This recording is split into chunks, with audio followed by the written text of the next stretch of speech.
वृद्धोपसेवनी चत्वारि तस्य वर्धनन्ते आयुर्विद्या यशोबलम।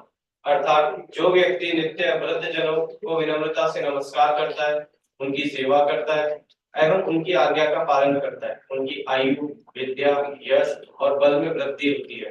नमस्कार, मैं मनीष प्रजापति और मैं भूमिका। आदरणीय माननीय अतिथियों, विशेषज्ञों, सम्मेलन के सभी प्रतिष्ठित संगठनों एवं साथियों का स्वागत करते हैं इस वृद्धावस्था परिप्रेक्ष्य संगोष्ठी स्वस्थ भविष्य के लिए नीतियों, कल्याण और शोध का मार्गदर्शन में। Today, we gather to explore new perspectives on prosperity and healthy living as we discuss the intersection of policies, wellness, and research in the context of aging. It's a crucial time to evaluate our policies concerning the elderly, aiming to collectively build a society that promotes well-being for all. यह संगोष्ठी वृद्ध व्यक्तियों के जीवन की गुणवत्ता में सुधार लाने का एक महत्वपूर्ण पहलू पर चर्चा करने के लिए मंच प्रदान करती है। आज का दिन नीतियों, स्वास्थ्य और अनुसंधान के माध्यम से वृद्धावस्था को बेहतर बनाने एवं प्रबंधन पर विचार विमर्श करने का एक अवसर है। करते हैं शुभारंभ इस संगोष्ठी का। मैं आमंत्रित करना चाहूंगा हमारी ऑर्गेनाइजिंग कमेटी और स्पीकर्स को दीप प्रज्वलन और सरस्वती वंदना के लिए।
We would like to invite Organizing Secretary Dr. Shayoni Das for welcome address.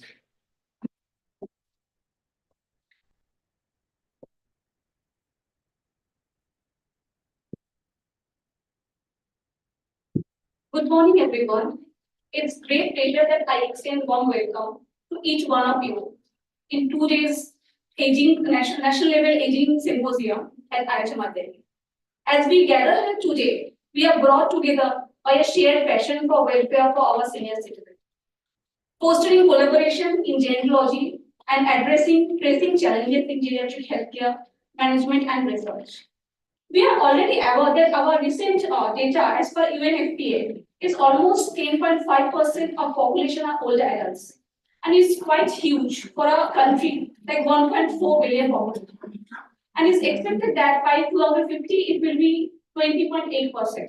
So I think it's a high time to work on our awareness and prioritize this issue because it's still less explored and less prioritized, and is labeled as a youth populated country.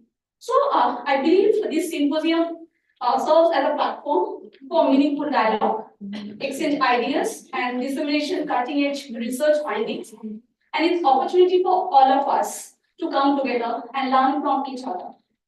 And for better future for our elders in all aspects. And therefore, next 2 days, we will deal with several topics like senior citizen policy, governance, to various healthcare problems from NGO perspectives and also the legal aspects. So, our esteemed speakers, panelists bring with them a wealth of knowledge and experience, and I have no doubt that their insight will enrich our understanding and inspire us to push the boundaries what is possible. To all delegates, I encourage you to be actively participate in all sessions and engage in discussion. Your commitment in advancing gynecology and geriatric health is truly commendable, and we are honored to have you in our side. Thank you very much.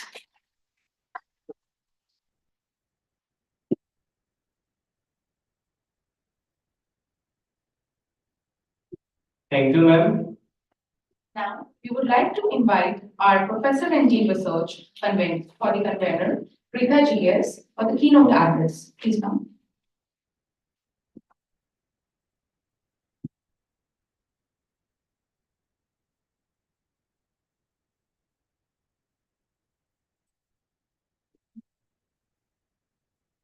Good morning to all.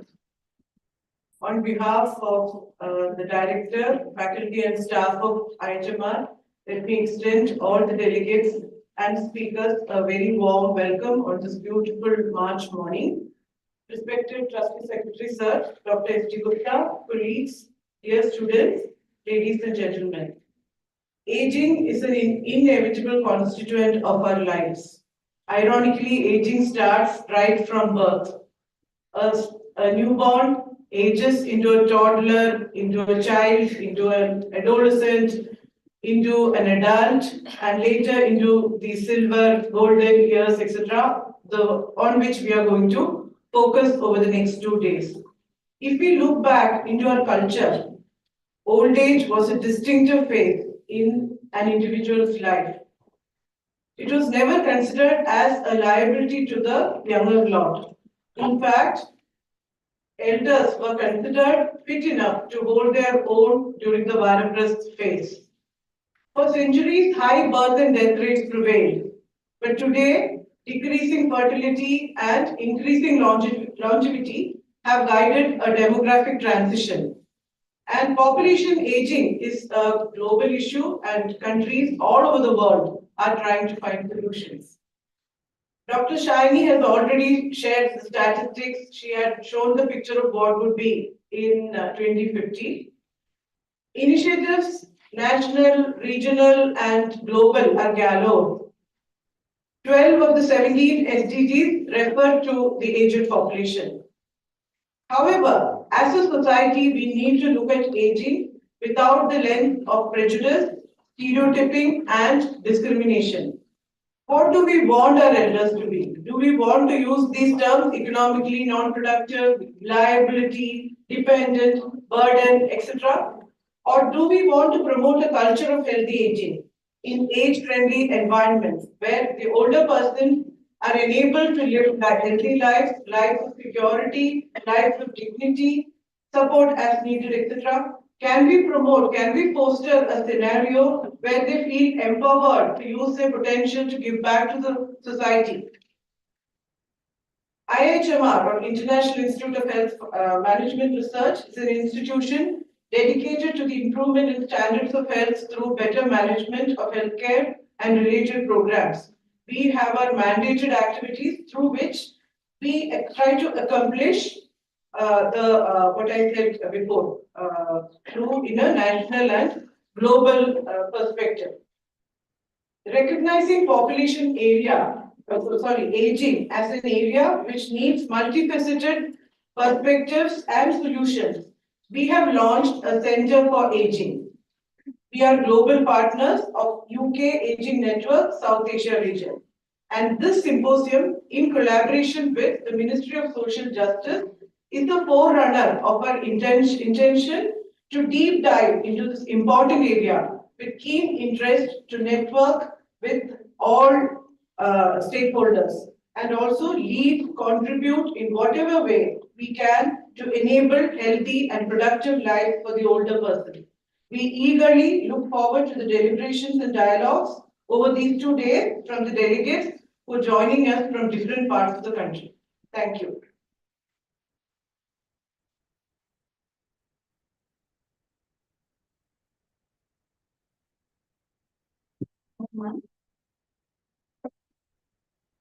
We are delighted to welcome our beloved and esteemed Trustee Secretary, Dr. S.D. Gupta, to share his valuable thoughts and wisdom with the audience. Over to you, sir. Thank you and good morning to all of you. My real pleasure to be with you all this morning on this very important emergent issue of aging in our country. And this is a very timely symposium that has been organized. And I'm very delighted that this has happened now. I think this is the time when we need to think about aging population. We need to come out with the policies specifically focused on the elderly population, their health, their wellness, their livelihood, their illnesses. I think this is the time India should initiate this process. Like we have policies for children and women, I think this is the time we need to have policies for the elderly population. Old age pension and widow pension, all that is fine. Okay, that's going on. But how does it help them? And how many of them avail of it? I think this is a matter of serious concern. Thanks to Lassie, the longitudinal aging study in India that has been conducted by IIPS along with IIHMR Delhi, that it has highlighted the health challenges in the elderly people. I think it's now well known that about 12 crore people in our country are above the age of 60 years. And this percentage, this number is going to be, I think, 3 times in next 25 years. In itself, 12 crores is not a small number. It's equal to population of Bangladesh. So it requires a special attention. And the demographic transition that has occurred, and I think that's continuing, the proportion of elderly population in our country is increasing. And we should be very careful and attentive to the changes in the demographic structure of the country. This is very important. And incidentally, as of now, our life expectancy has increased. So we have more and more elderly people in our society. In addition to demographic transition, there is a health transition or epidemiologic transition that's going on. And we see more of chronic diseases and non-communicable diseases like diabetes, cardiovascular diseases, cancers, more importantly, COPD and musculoskeletal disorders.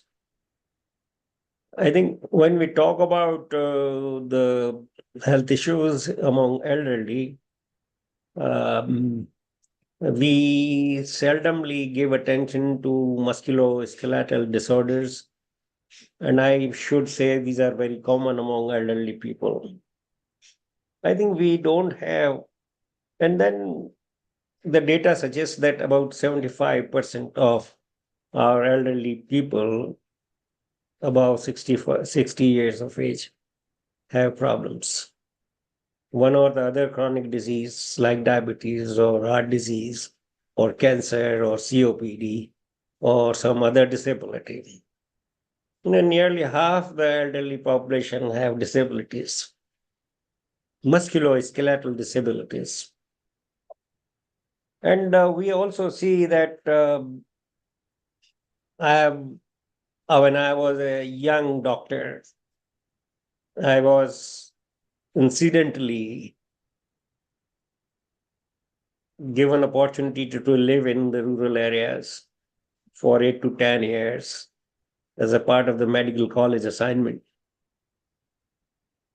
And I used to, at that time, being a young medical doctor, used to uh, sympathize with the older people sitting outside their home under the shadow of trees on cards and kids surrounding them, or they were sitting alone, not knowing what is happening to them.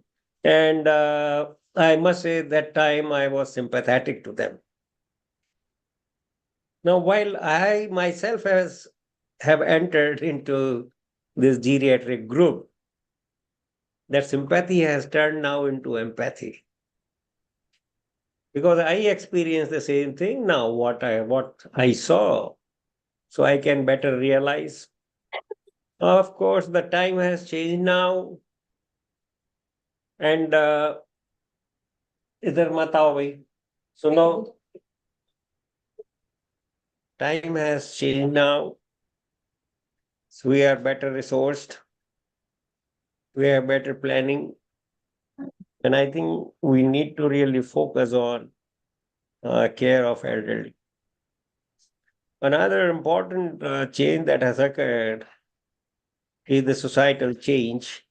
I would say social transformation or social transition. We are seeing more of the single families, breakdown of joint families, and the family perspective of taking care of the elderly people and taking care of them with dignity. I think that is disappearing in the society. So the old people are left to live a lonely life, mental depression, sense of desperation, and uncertain future. Who will support them? I think this is the time when we need to really think of carrying out more research, collect more evidence. And I think, like children, elderly cannot influence policies. So, this workshop, this symposium, the outcomes of this symposium should be pushing for a policy for elderly. It should not only be the Ministry of Social Justice, but it has to be other departments as well, other ministries as well. They need to have a coordinated effort. I would like someday we have special sections in our hospitals for elderly people only, and there are designated staff to take care of them. Now, with this diabetes and hypertension taking place so often and more so in the elderly population, and availability of medicines for them and somebody to take care of them. I think we need to work on policies and strategies how to cater to this population. How they can be useful, how they can live a life, live a life with great sense of satisfaction and happiness. That should be the objective of our policies in future. That should be the direction for future research. And I think we need to really think of designing alternatives for elderly population. I wish the symposium a great success. I believe they will come out with useful recommendations with the Ministry of Justice and other ministries involved in healthcare and other issues of related to elderly population. This symposium should provide enough of recommendations, and IHMR Delhi itself should now take it forward for policy advocacy. And not only advocacy, but also the means and interventions to deal with the challenges of upcoming population of elderly, and how can we make their life happy, satisfying, and full of dignity and respect. So I'll stop here. I wish you all success. I'm sure that uh, the recommendations coming out with from this symposium will be widely distributed. Not waiting for writing the long report, but a 5-page note should be developed within a week and widely circulated among various ministries and other stakeholders. And IHMR should play a central role or a hub in geriatric care and research in the coming time. Thank you very much for inviting me to this special session, and wish you all great success. Thank you. Thank you, sir, for your inspiring talk. Now, the e-poster presentation of theme 3 and 5 will continue parallelly in MDP hall on the ground floor, which is co-chaired by Dr. Vinay Tripathi and chaired by Dr. Anandi Ramachandran. And as the session will begin, the e-post presentation will happen parallelly. Right now, you all are requested to proceed for high tea served on the third level. Volunteers are requested to guide the delegates towards the venue. You all are requested to assemble here in after 15 minutes. Thank you.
of experts, policymakers, healthcare professionals, researchers, and advocates united in a collective effort to share constructive dialogue on aging wellness.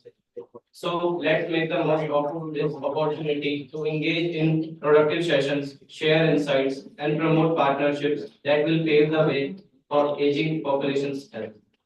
With great anticipation and enthusiasm, let us turn our attention to the session ahead, co-chaired by Dr. Shawnee and chaired by Dr. Divya Agarwal. Dr. Shawnee, Dr. Shawnee Das is assistant professor at IIHMR Delhi. She completed her PhD in MPhil in anthropology. She is the youngest member of UK Aging Network South Asia. She is fellow the Gerontological Society of America Diversity Mentoring and Career Development Technical Assistant Workshop. She had worked as consultant at the Ministry of Social Justice and Empowerment, Government of India. She published several research papers on high impact journals on gerontology and geriatric health. Welcome.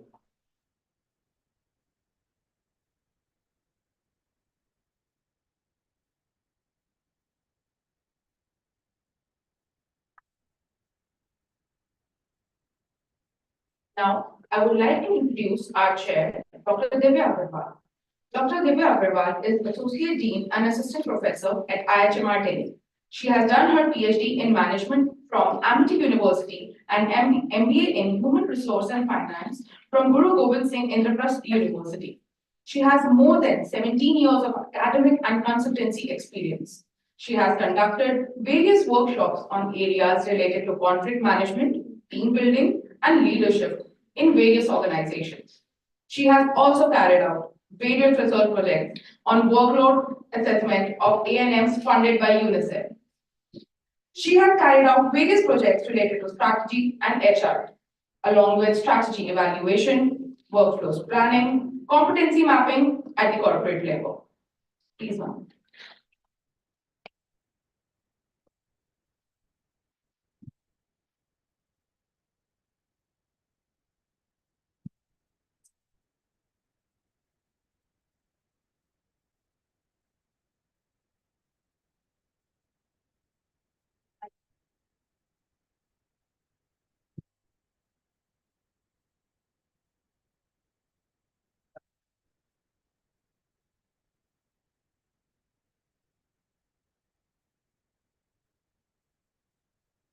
Good morning, all of you, and warm welcome for the first session for the symposium, where we are going to deliberate on how we can empower the older adults, right? And we are also going to discuss regarding the geriatric health and the problems being faced by the older adults and how NGO acts as a strong pillars as for supporting the older adults. So I would not like to waste the time now and proceed with the session. I would like to invite the first speaker for the session, Dr. Abha Chaudhary. She has done a PhD in sociology from HNP University, Srinagar in year 2004. She also did her diploma in social gerontology in United Nations International Institute of Aging, Malta in 2003. She has also done fellowship by Rotary International Foundation to visit California in year 1997. For her experience, she is a founder chairperson of a national NGO, Anugraha, since year 2000. She enjoys hands-on experience in planning, formulation of local intervention plans, direct implementation, monitoring, evaluation, and documentation. We welcome you, ma'am, to this session.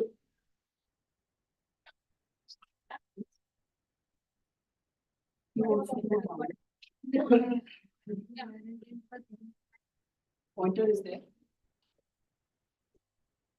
No.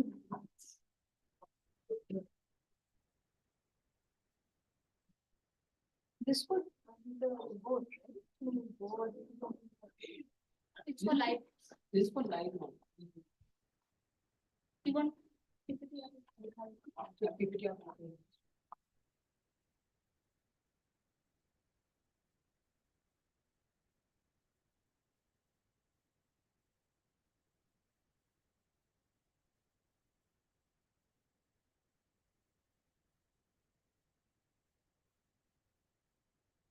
Good morning, everybody.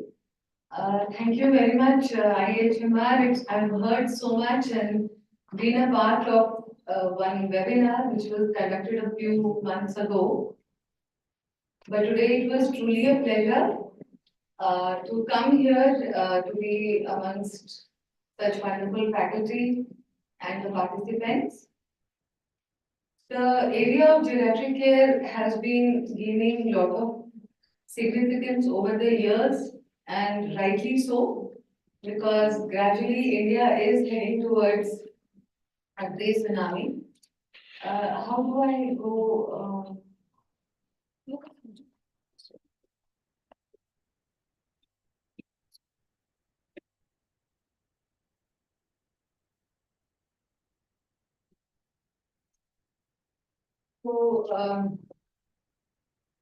Few weeks ago, I was invited to be a part of this very important symposium and to share with all of you. It has been a journey of around 24 years when by coincidence, I was actually working in Garhwal, Himalayas in 99-2000. And there, often when I used to be working in interior remote villages, I used to see at the end of the day while coming back from the field, groups and groups of older women who used to be carrying fodder, fuel wood, water from far off areas, from the jungle to their homes deep down the valley, maybe walking for 6 to 7 kilometers in a very unfriendly terrain. So one of the discussions one evening with those group of elderly women, which I saw day in and day out, I stayed there for 6 months at the altitude of 8,000 plus feet in the Kedar one area belt in Chamoli. So that was intriguing, and I always thought that is aging a boon or a curse for certain sections of population, especially older women who are not only frail, who have no assets in their name, whose health is failing, and perhaps all that they have to hold on to is social support system, which is strong in a village and in traditional society. So that question triggered my work in the area of old age care, and I traveled abroad. I studied examples of best practices in other countries, and then in year 2000 there was the first international rural aging conference in West Virginia, USA. And I presented the work, whatever I did in Garhwal Himalayas, I presented it there. And a lot of experts gave me the insight कि 2 साल आप काम कर लीजिए और ageing के field में 2002 में वर्ल्ड असेंबली यूएन की वर्ल्ड असेंबली होनी है एजिंग पे, so that would be a good opportunity. And I took on to that opportunity. I traveled pan-India and I collected a lot of research, a lot of data, a lot of surveys I did with my team, specifically on rural aging. Then started this organization Anugrah around in year 2000, 24 years ago now. And from the journey to a Garhwal village, we traveled to several states. About 12 years ago, we became India's first regional resource and training center on aging. Now we are working exclusively with focus on geriatric care in 7 states of North India. So today, I'm here not only to talk as a person who feels and works very deeply for old age care, but also as one of the collaborative partners of the nodal ministry, social justice and empowerment. What are the policies? What are the acts? What is the government, specifically this ministry, doing? And also what Anugrah has, just a very quick glimpse, because unfortunately I have to rush for a meeting which has been called by the Commissioner Police on safety and security of senior citizens in Delhi, so that cannot be missed. So we will go forward, and Yeah. So, as I'm the first speaker, I would focus on the.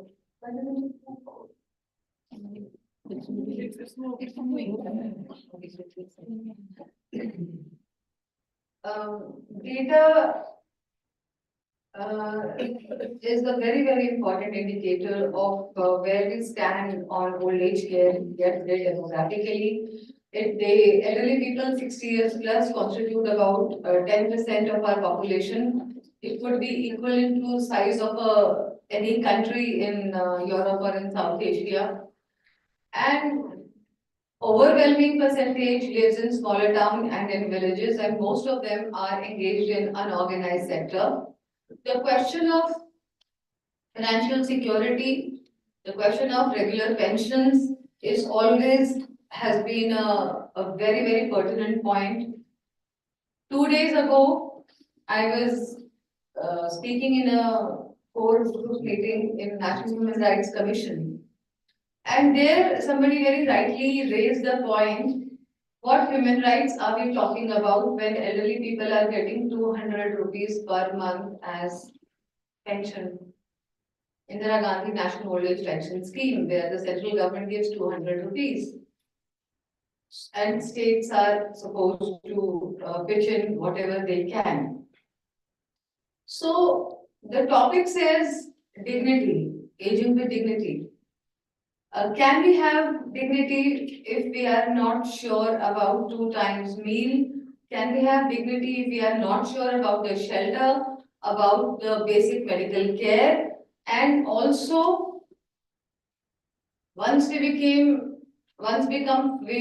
frail, or we have morbidities, or we have other health issues or financial issues. So the dignity, when we talk of dignity in any old age care, any age care, some things are very basic. And when we talk of elderly, they become all the more pertinent because the level of dependence increases. I think I have to just say next because I don't know, some of this is not being clear. Yeah. So, in this, a very important point which I raised in the beginning was the condition of older women. They constitute an overwhelming percentage of the population of the elderly. And the work on them, which I was mentioning in different states, when we say productive aging, we presume that perhaps people living in small towns or in villages are not aging productively. But they said they are working not only in their household chores, but also in the agriculture fields, in other secondary occupations. And as long as the body is mobile, as long as they are physically active, they continue to work all their lives. Next. So these are the basic problems and challenges which old age brings with it. We all know with lot of wrinkles and with weakness setting in, physical weakness setting in, many of them also face mental health challenges like dementia, Parkinson's, Alzheimer's, which are still largely unreported or which has very less awareness in the not only among senior citizens but also in the caregivers. Their family members don't know how to deal with these kind of patients. Next.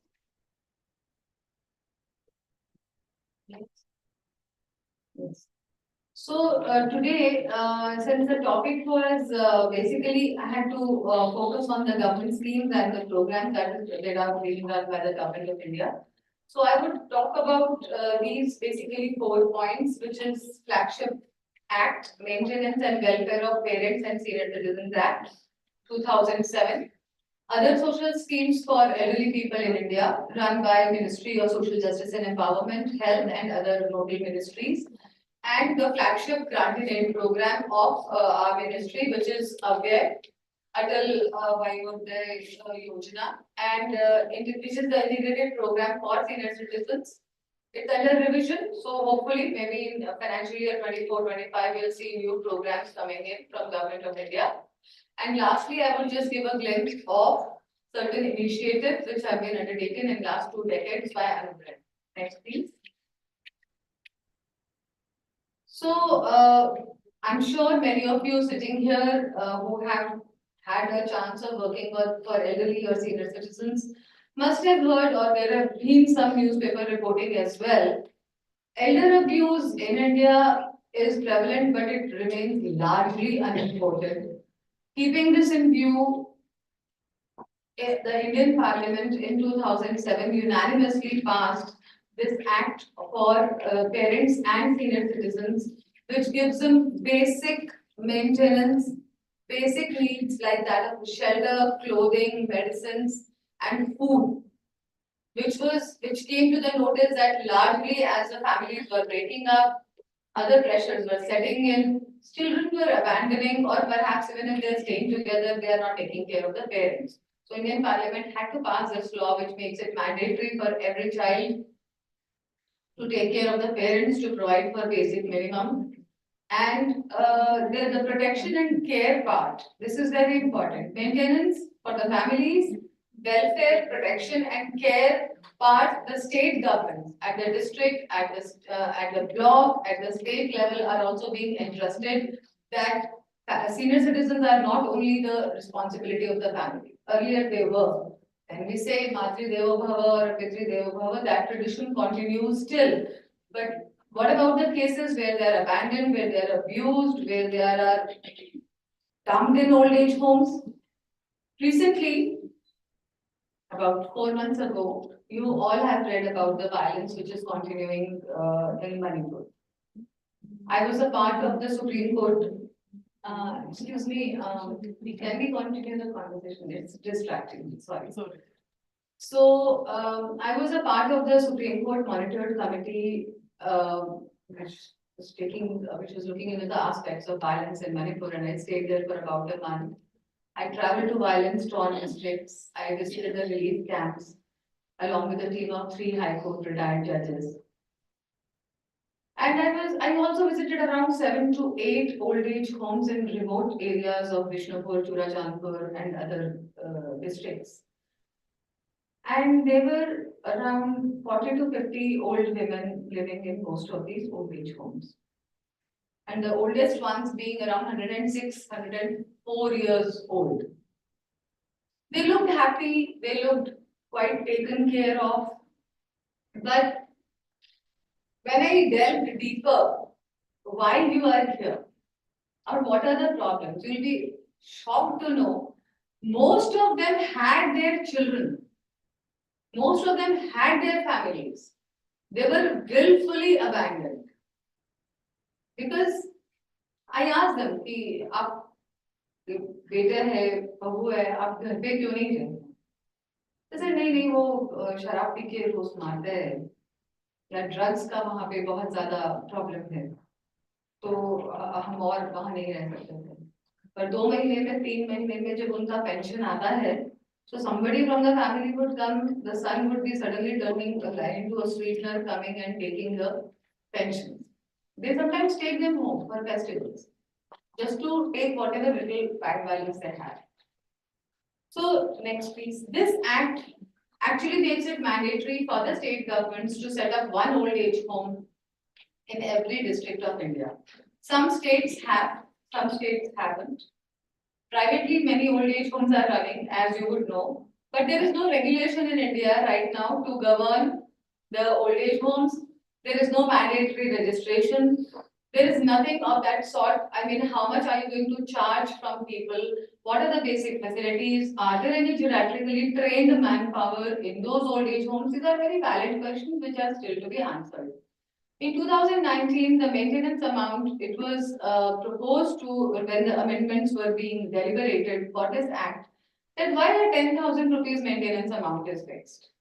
What about a millionaire or a billionaire? You all know the case of Gautam Singhania and his father, the tussle which is going on. He has taken over all the property and father is perhaps left without any money, very high profile case. So what the Vijaypal Singhania is going to do with 10,000 rupees maintenance per month? So it was suggested that it has to be as per the income of the sons or income of the children.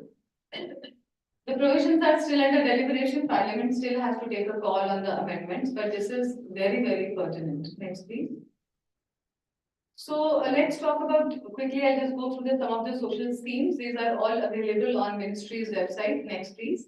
But we'll just Social Justice Ministry is a nodal ministry which develops not only the legislation but also key programs, whether it's training, capacity building, old age homes, or other facilities for granting aid to NGOs, to panchayats, to trusts and other voluntary bodies. Next. A national policy on older persons was formulated in 1999. It's been under revision for last now 11 to 12 years. The revision is yet to be adopted. We hope that the ministry takes a call on it soon because demographically a lot of changes have come in. Digital revolution has come in. Post-COVID scenario has changed a lot of equations in the family for senior citizens as well. Their vulnerability was highlighted maximum during this pandemic period. So, and next, International Day for Older Persons is celebrated by the ministry. There were awards for longevity being given. World Elder Abuse Awareness Day is observed every 15th of June every year. So these are some of the steps being taken. Under the Ministry of Finance, there was a Senior Citizen Welfare Fund, which is now in the custody of Social Justice Ministry. And under this, through these funds, many schemes have been launched in last 3 years, like the self-help group scheme or Poshan Abhiyan for senior citizens, re-employment opportunity portals for senior citizens, or startups were encouraged, which would work for senior citizens. All this information is available on the website of the Social Justice Ministry. Next, please. This Rashtriya Vayashri Yojana it's a very important scheme which was started by the Department of Disability. And now it's a part of Department of Social Justice. In this, on a very wide scale across India, even Honorable Prime Minister has been a part of these Vayashri camps. So this means giving hearing aids, spectacles, calipers, wheelchairs, walking sticks, and to thousands and thousands of senior citizens. Huge camps have been organized at the grassroots level. And the list is submitted by the district magistrates for those who are needy and those who are partially disabled or belong to the poverty line, below poverty line. Next, please. This I already mentioned, it is under Rural Development, Indira Gandhi National Old Age Pension Scheme. I wish some of the political parties would have senior citizens in their manifesto because most of the politicians are 60 plus. We expect them to be more sensitized towards the needs of the elderly. So they are, they are not a part of Margdarshak Mandal as yet. They are very much active in the parliament or in their constituency. So a respectable amount of maybe 2,000 rupees, a hike from rupees 200 is a must. I don't know if it's going to be in any manifesto because we lack in India a very strong, cohesive pressure group of senior citizens. You will see a lot happening on children. There's a commission, there's NCPCR, there's a National Commission for Women. There's a question that perhaps you could deliberate later on. Do senior citizens constitute a silent majority? They are not a pressure group. They can't do dharnas. They can't force. Are they even a vote bank? So these are a few things that we have to look at. Next, please. NPHC, I think most of you must have heard of. This is under the Ministry of Health and Family Welfare. Under this also a lot of schemes have been announced. Some have to take off. And this also requires training of doctors in geriatric care. Next, please. This is very important. This was started during COVID, just when the first wave was there. Elder Line by Ministry of Social Justice and Empowerment. It works from 8 a.m. to 8 p.m. And the number is 14567. Anybody in India, it's a toll-free number, and they provide all information. Any person in distress, you can also call if you see any senior citizen in distress. Next, please. This is regarding the pension support and saving schemes for pensioners. Schemes are very nice, you can see by Vandan Yojana, but how much are they able to reach the target group and the beneficiaries? This is important. So, along with the formulation of a good scheme, it requires stakeholder sensitizations as well. Next, please. This was actually a good scheme where a senior citizen could mortgage their residential property and take loan. But again, there were hiccups and procedural formalities were not explained to senior citizens. It was for those people who don't have a regular income, but they have a residential property or land or a building. So they could use this scheme by the Ministry of Finance. Next, please. Grant-in-aid scheme of the Ministry of Social Justice and Empowerment basically at present focuses on three main projects. One, of course, being the old age homes, which provides for 25 bedded and 50 bedded old age homes across India. Now the focus is on those districts where there is no old age home, aspirational districts or the ones which are uncovered so far. The application to apply for an old age home usually comes around May or June. So interested people with proper documentation, 2 years experience, building, etc., they can apply for running of old age homes. Similarly, there is provision for continuous care homes and those people suffering from dementia and Alzheimer's. Now, the third part is regional resource and training centers on aging, in which Anugrah, my organization, is one of the RRTCs. And we work with state governments on variety of advocacy, awareness, and many other issues. Next, please. Now I will be explaining about the work which has been focusing on aging with dignity as part of the ministry and as part of other projects as well. This is the Aging with Dignity campaign that we launched in the jails. This is very important for you to know. Usually, well, senior citizens do constitute a not very high priority social group. But if the senior citizens languishing in jails, prisons across India are also a very vulnerable section, and they need immediate care and support. They need bails, they need rehabilitation, some kind of a scheme in place. When they get out of the jails, they have nowhere to. I was a part of the jail project in Tihar jail also and in Jammu jail also, where they have been living for 20-25 years, senior citizens, and they need to be released on compassionate grounds. Next, please. So this is the range of academic institutions, NGOs, retired persons. Anugrah works with corporates, human rights commissions. It's a wide range of collaborators and beneficiaries that we work with. Next. This journey, as you can see, this is 24 years ago. The earlier picture, please. This was in Garhwal, then in Andhra, Surat, Gujarat. We started with surveys on rural elderly. Next.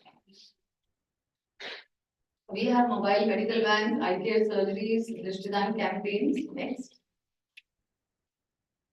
We also had signed MOUs with other countries on exchange programs for senior citizens, and we took around 10 delegations of senior citizens to stay in Mauritius, and we hosted elderly people of Mauritius to come and stay in India.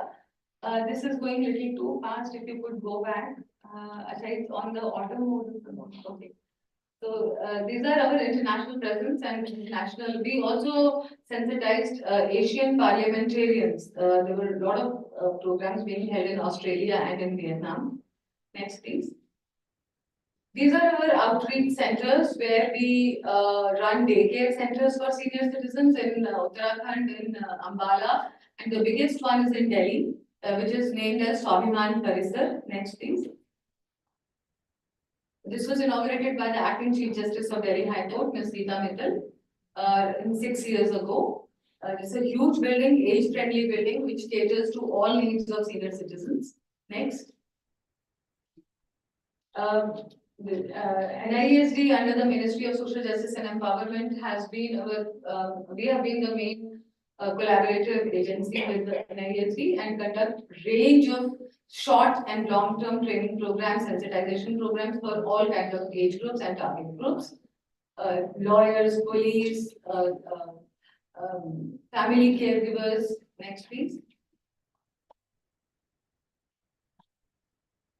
Besides this, we develop a range of IC material on healthy aging, organ injuries, diet and nutrition, safety and security. Almost every aspect concerning senior citizens is developed in a bilingual mode, especially in Hindi and with graphics so that people can understand senior citizens. Next, please. This we started with the ministry in 2004, the first time celebration of Elders Day in October, and it continues for last 24 years on a mega scale. We do this. Next, please. Samman Parv, this we named post COVID. There was a lot of changes that happened, and many senior citizens said that एक दिन का celebration मत करिए, इसको पूरे महीने का celebration करिए. So whole of October we do multiple events and highlighting different facets of life of senior citizens. So we call it Samman Parva. Next, please. You can see judges coming and the district magistrate, DCPs, health care providers. So it's a lot of things, a lot of activities. Next, please. This is the bedside assistant geriatric caregiver certificate courses that we run for the ministry. Next, please. We are just finishing last few slides. Next. These are our centers. Please just go back. Back.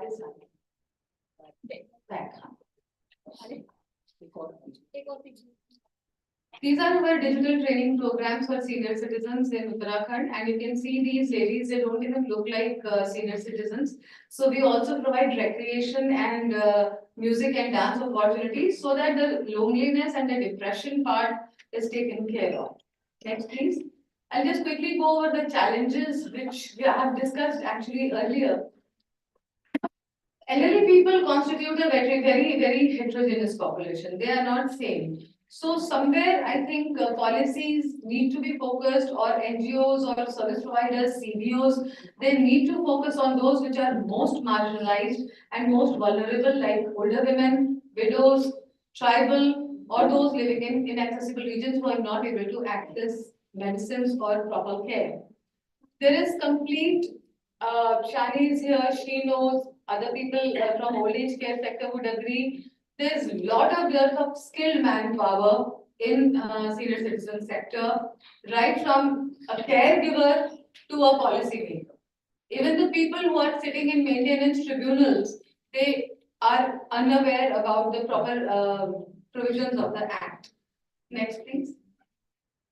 So, my quick recommendations would be that as aging is taken in priority in European and Western nations, we are also heading, of course, we are a young country, only 10% people are elderly, but this number is growing. And what is concerning is lack of preparedness. Children are moving away, and senior citizens, whether they are in villages or in big towns or in metropolitan cities, they need alternative systems of care because they cannot be dumped into old age homes. There have to be innovative programs, there have to be care programs in place right now so that we are planning for next 5 years. Next, please. As you may have seen around you, all retired persons are not useless. They are not needing your sympathy or your pity or constant care. They are people who would be more than happy to work, so they need opportunities, they need suitable jobs. They can be honorary workers, they can be teachers, they can be counselors, they can be anything. In Soliman Parisar, in Delhi, which I was mentioning, we have a whole group which we have trained as paralegal volunteers with the High Court. So their duty is in different family courts, or they are placed in different police stations. They are doing their duty much more diligently, and it adds years to their life. Employability part, and I said, and of course it improves the quality of life for them. Next, please. Yes, so this is one of the pictures of students, lot of law students, management students, doctors, police officials, they come and they spend time with our senior citizens there. Next, please. This is across, this is Haryana, Uttarakhand, Delhi, different areas where we work on different programs. Next, please. It's done, I think. I can't read the top part, so I will say. Is there no- Thank you. I can't read, thank you, so it's all right, yeah, so these are just the contact details. So thank you very much once again to all the organizers, to NISD, to Shiani and the faculty members here. It was great pleasure, sorry, I had to really rush through the slides and the information. And I take this opportunity for inviting all of you, because to be a part of this aging movement is little selfish, because we don't have a choice. All of us want to grow old. And we want to grow old in a healthy manner, not to be a burden on anybody. Aging is not a choice. It is not an option, because in a country, we all want to live for 100 years. Jeevemu Shardar Shadam. So thank you all very much. Thank you. Thank you so much, ma'am, for sharing the wonderful work which your organization is doing and the challenges which we are facing for the management of the older adults. I would like to, since ma'am has urgent meeting at the police headquarters. So are there any questions from the audience which you would like to ask, ma'am? You can just raise your hand and we'll, the volunteers will bring the mic. Any questions from your audience?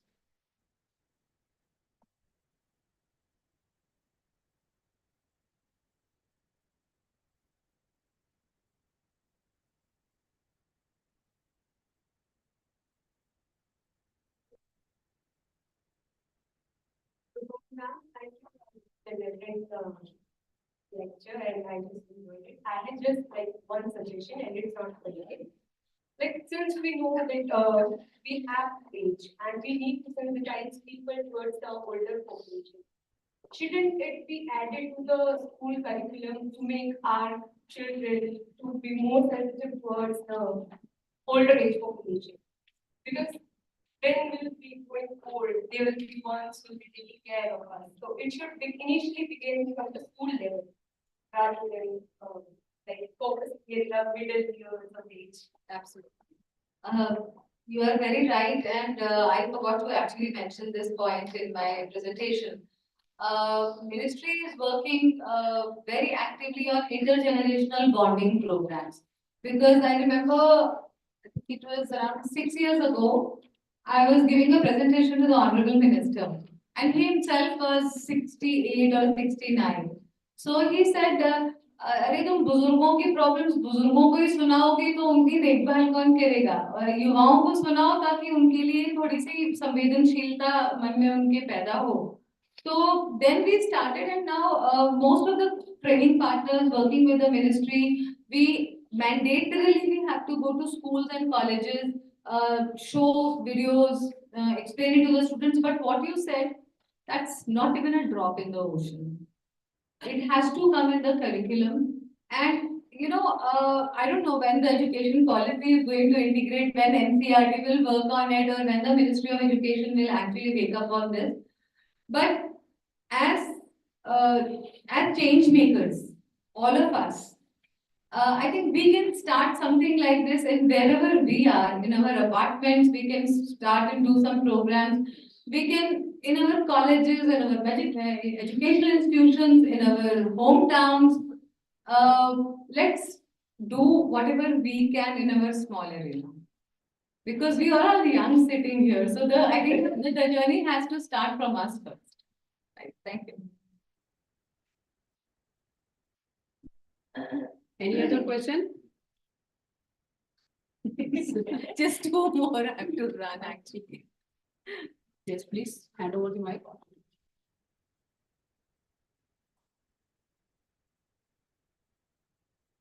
Hello. Actually, a query. As I understand from your talk that you are being part of a lot of industries, core group meetings and all. And the projection that we see in all the data that is UNPFA or WHO or everything, they are talking about 250 projects. 2050, that this is where we are going to double the population. And government is largely talking about the Amrit Kaal, which is ending at 2047. So do we have something in these meetings going on for elders? In Amrit Kaal, they are also doing Amrit Pan. Right now there's nothing.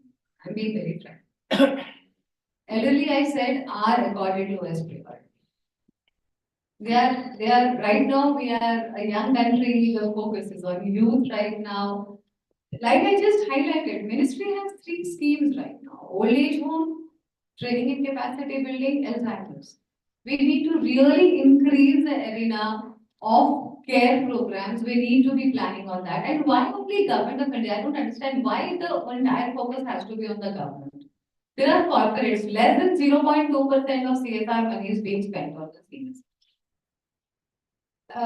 Medical institutions, other institutions. It has to be, I think, coming from everywhere. Like what I said, we don't have a choice. Everybody is going to get old. So let's do our own preparation, self-preparation. There was somebody from this side. Yes, please. That would be the last, please. If you just follow me up, please. Yeah, hello. So, no, we are all talking about aging, and aging is a continuous process. We all age, from childhood, from a child grows and becomes a young youth, and then adult, and then of course the aging grows.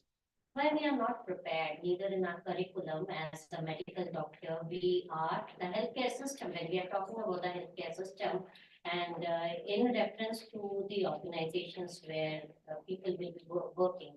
So healthy aging with dignity means that they are prepared to take their old age in a way they are compatible enough to deal with their own issues. By the age of 50, a lot of people all over the world are with comorbidities. And as we age, all those comorbidities, they progress at a faster pace as compared to in the younger age.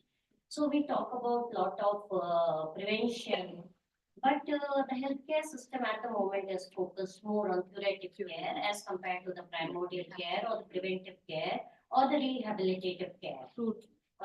We talk about the old age homes, but why we are not talking about the geriatric clinics, which should be coming up in the government as well as in the private sector.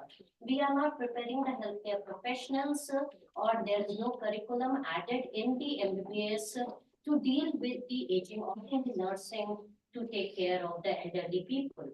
Sometimes we go in the finest of the hospitals and the paramedic staff is unable to handle the elderly population, or the ICUs are not competent enough to take care of the patient. So I think it is at every step when we talk about it, and not only see that old age, because as you gave the data that 70 or 80% of the population lives in the rural country, and where they are not even economically dependent. So the policy should also be focused, or the governance should take care that how to take care of, or there can be integrated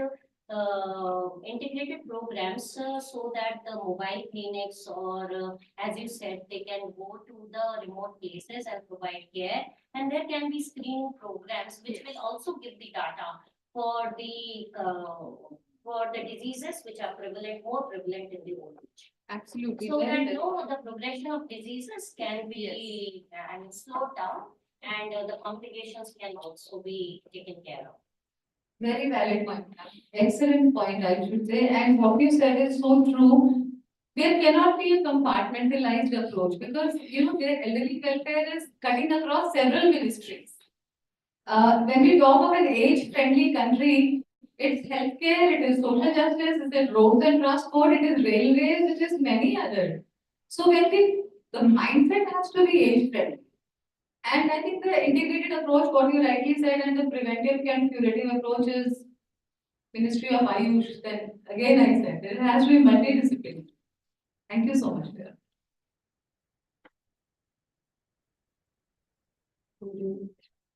Thank you, ma'am. I would request Dr. Divya Agarwal, ma'am, to kindly felicitate Dr. Abha Chaudhary.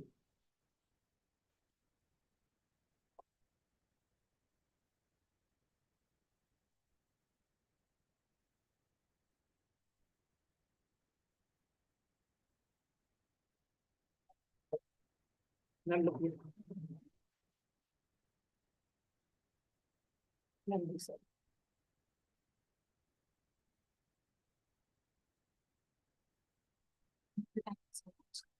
meeting you. Thank you, everybody.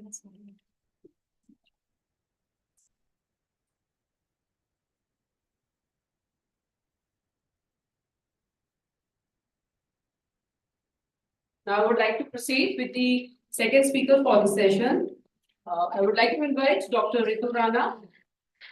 She is a mission head of healthcare in HelpAge India, working towards affordable and accessible essential healthcare solutions for marginalized population. As far as her educational background is concerned, she has done MBBS from GMC Kanpur, and she also did her postgraduate diploma in health and hospital management from Indira Gandhi National Open University. As far as her experience is involved, she is a faculty of management. She is also a faculty at FMS University of Delhi. She is an empaneled national trainer for elderly and palliative care at National Health System Resource Center and is a certified integrated care for older people from WHO. She has many publications and co-authorships of the books related to older adults. So I invite Dr. Ma'am.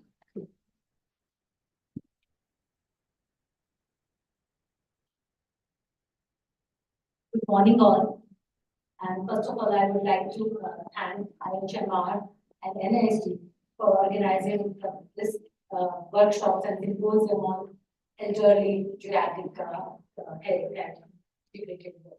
Because this is the population in which we all are proceeding. And that's what Dr. Abha has also said in her talk. And I'm really thankful to Dr. Abha also because many of things what I would like to, I would have said, she already had completed in her talk. And actually, she has given that what are the like policies available, what are the programs available in the government, and what can we do. And this is where I'll take forward. So my topic given by the organization committee is like NGOs as pillar of support for exploring their crucial role in health, in care and well-being of aging. I'll start from that. Next, please.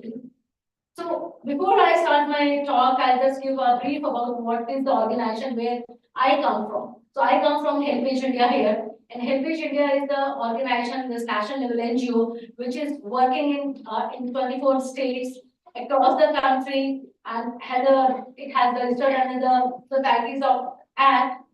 It is like more than 45 years old organization and working in all the states, almost more than 3,000 villages, more than 200 districts. So this is the scale of work area we are working, and our mission is to work for the cause and care of elderly with the vision to improve their quality of life so that they are able to live with dignity and active and healthy life. So this is what HelpAge is.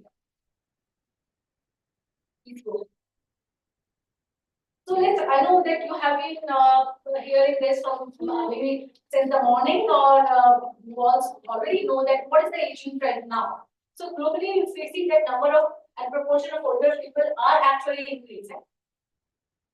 So when it was around 12.3% or in 2013, it is 16.5% in 2030, and it will be again 21.5% in 2050 globally. But what is in India? What is the status in India? Let's talk about that. Please go ahead. Okay. So if you talk about the status of elderly or geriatric population or senior in India, it's about 14 crore, 140 million people are there, 14 crore in 2001 census as well. 50% of them live below the poverty line. 60% of them are suffering from one or more health problems, highly non-communicable diseases like diabetes and hypertension. 2 crore, more than 2 crore are destitute widows. So look at the womanization or the feminization of the elderly. And this is because of various reasons why the female are outliving men in their lives. 25% of elderly face abuse. Abuse, whether it's a verbal abuse or physical abuse or any kind of abuse. And as per the reports which Helpage India does every year and releases on in the month of June on the World Elder Abuse Awareness Day, the abuse is most of the time is by own kin, relatives, friends, and this has also affected the loneliness and neglect in the elderly. And now I'm taking from the LASI data. Some of the statistics here is from the LASI data. Around 20% of elderly in India have the mental health issues, including Alzheimer's, which I was talking about, and which the government of this has taken some initiative on the Alzheimer's. But Alzheimer's is one part. Mental health issues are broad, and 60% of them are actually having a visual issue.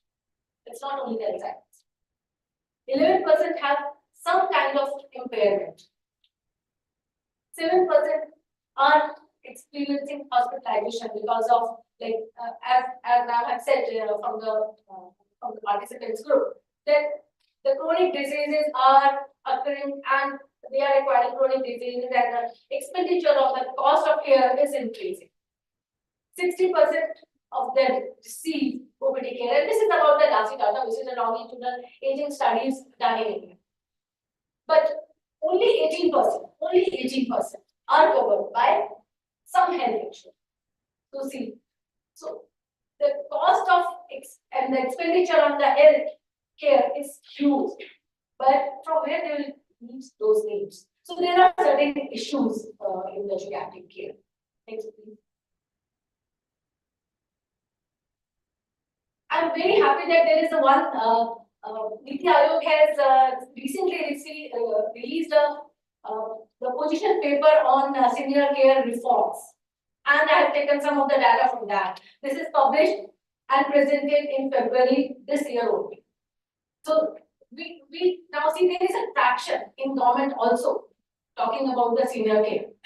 But let's see what are the keys and challenges, and what we also think these are the key. These challenges are there in ground.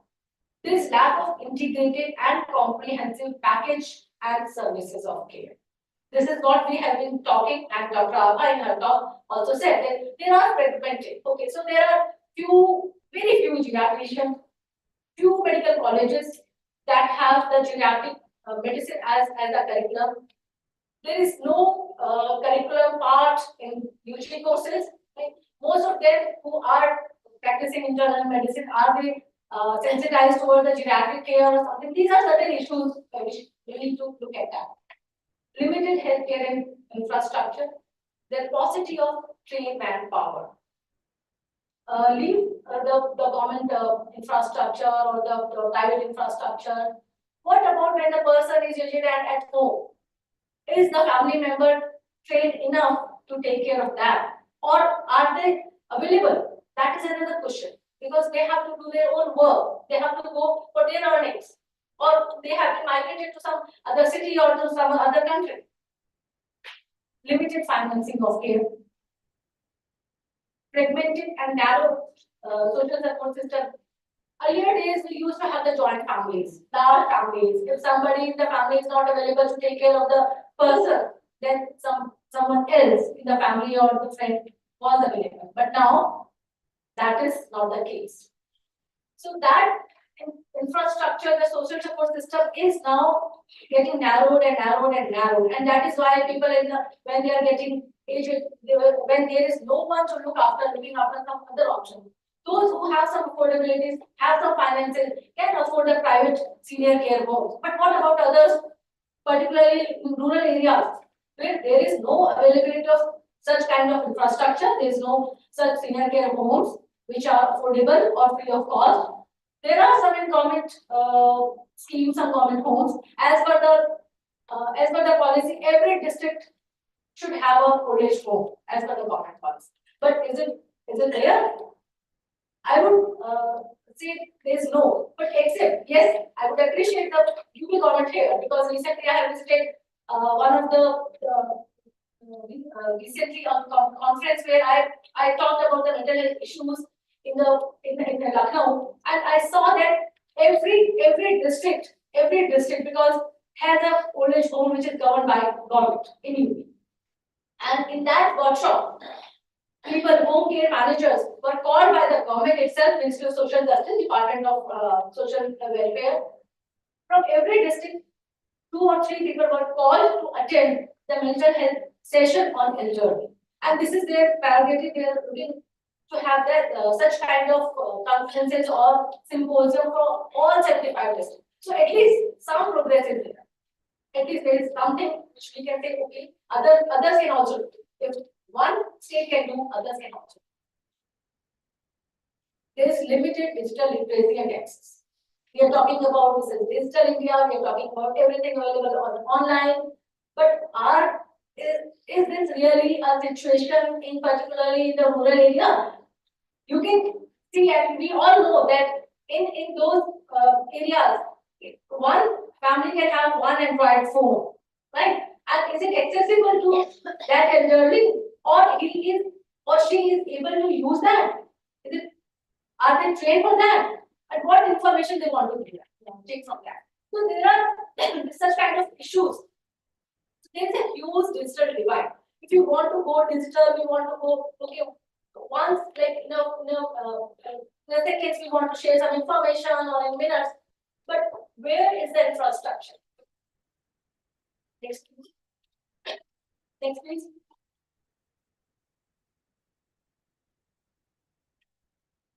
So there are certain possibilities, geriatric care, opportunities, possibilities reform.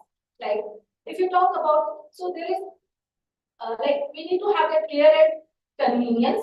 Care at convenience means care at home. The person is required to have that health and care need if he or she has at the home itself. Care at the doorstep. If it is not at home, near the home. And how it can be possible? It can be possible either through those medical mobile units or through the community health workers. There should be a long-term care homes where if people are required for the long-term care, at least they can have that facility where they can go and they can decide if they do not have somebody at home or they do not have homes at least to reside. And community health workers.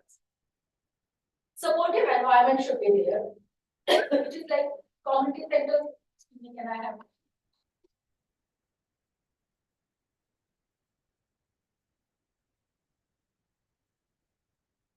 When we talk about the supportive environment, it is to help them leading the active and healthy aging life. Like we were talking about the community centers or the active aging center. I am happy that even the government is looking into these aspects at certain level, and Himachal government actually NHM has these kind of active aging center at 10 districts. But this is very one state only. What about others? And some part of like this kind of active aging centers are also in Kerala. But there are only two or three such kind of cases. I might not be aware of one in some other, but for surety there are few cases. What about others?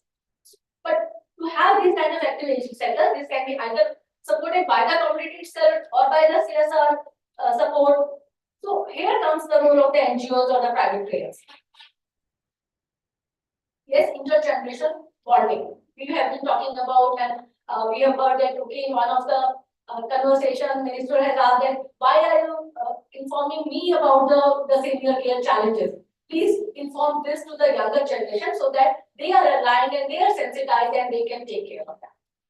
I'll give you one example, and there was one question from the back to my earlier speaker about what about the kind of scheme where we can have that kind of education to children or start at the younger age. I don't know about government when the government will start this or whether there will be a kind of education policy that will integrate it. But I'll give you one example what HelpAge has been doing from years and years from last 40 years. So HelpAge has a program which is called SAVE, SAVE, which is School Advocacy and Value Education. What we do under this? Many of you have maybe knowing about this program also, and you have also witnessed that function.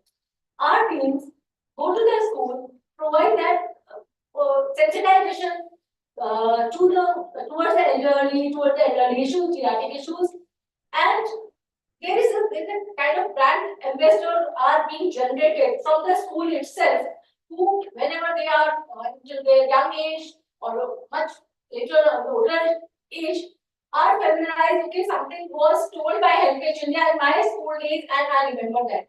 And we have so many examples where people who are the CEOs of corporates or something, when they come to us and they say, oh yes, I have done some kind of information. I have that information from my school days, and I have even raised some money for this cause in my school days. So this is something which we must, I would say, inculcate from the beginning. This is only in the schools, yes, but we can do into the colleges, into the universities. Next is the technology assistance. Yes, digital literacy. How can we provide that digital literacy to the elderly? One such kind of program we are doing, and maybe others are also doing, where we train the elderly through the senior citizen associations, because it's very easy to have that senior citizen association grouping, and where they can bring all their members to educate them about the how to actually operate the Android phone, what else can be done, and also we are training them how to prevent, not I would say avoid to the larger extent, but to prevent and avoid to some extent about the digital fraud. So we are training on those aspects to them through our digital literacy program. And this is supported. I'm also giving the examples of where CSR private partners are supporting and can also support, some others can also join. This program is actually large program and being supported by Google. So this is where the private players or the NGOs, CSRs can come and can have their role. Third is the community engagement, which is very much important. Until community has that sensitization, they are empowered, they know any program does not have a success. Any program cannot succeed unless until there is a community engagement or community empowered. The ownership should come from the community itself. The government, the NGOs like ours, or the NGOs like Dr. Abha was there, we cannot reach to each and every person, but the community is their side. Community itself, like they have their community. If they are empowered, they understand what are the issues and how can they themselves provide that support to the elderly. Like if somebody is requiring to go to the hospitalization, if there is community engagement, if there's some center where the people come and talk together and somebody can take the person to the hospital, or if the medicines are required, then somebody from their community itself can bring those medicines. If somebody is not having some, they have the financial resources, can they pool in some money and provide that support? So that is where the community engagement will require. And some kind of, we have tried one initiative which is called elder self-help groups in this. This is kind of other self-help group. So these are the self-help groups of elderly, where they have their like federation also in the later stage, where they pour in, they collaborate, save money, and provide that loaning, inter-loaning to the members to do some entrepreneurship, कुछ छोटा सा काम भी करना है, suppose kind of किसी को कुछ अपना छोटा business चलाना है, कुछ shop भी खोलनी है, या कुछ something entrepreneurship like दाल में लगाना है, something stitching करना है, so they can have that money. Like if they are not able to take from the bank, a loan from the bank, at least from this group. So this is a kind of community support, community engagement. The community should be empowered. Fourth and very important is where the prevention, promotion comes in, the awareness programs, the capacity building. Right? Yes, we are more into the healthcare, more into the PhD part.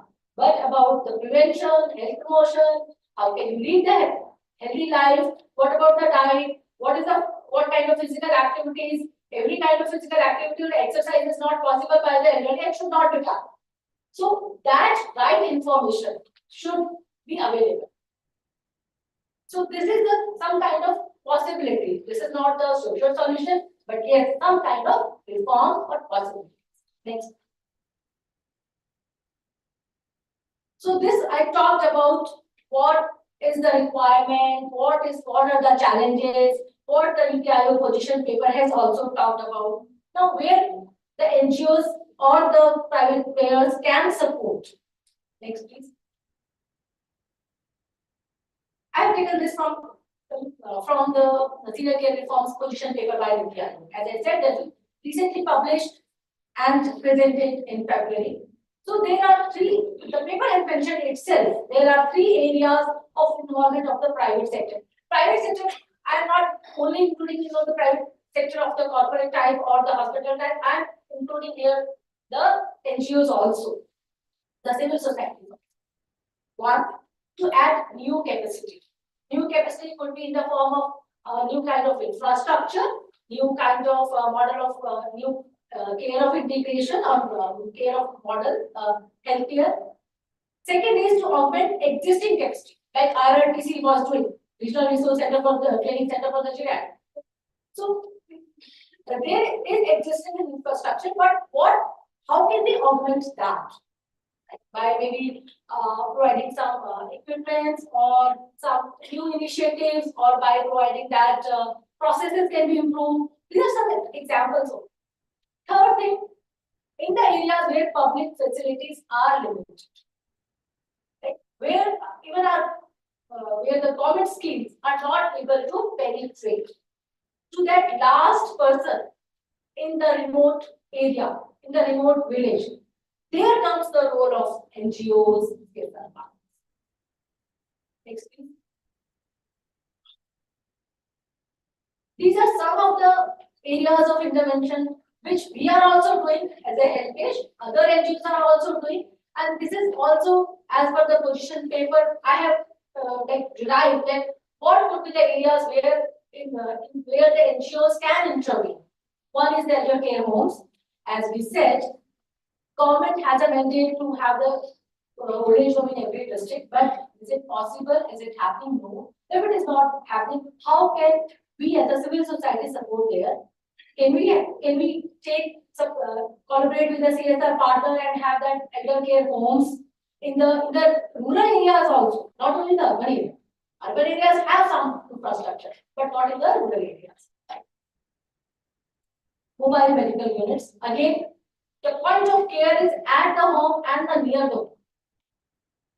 So we are right a little bit in this portion, kind of drop.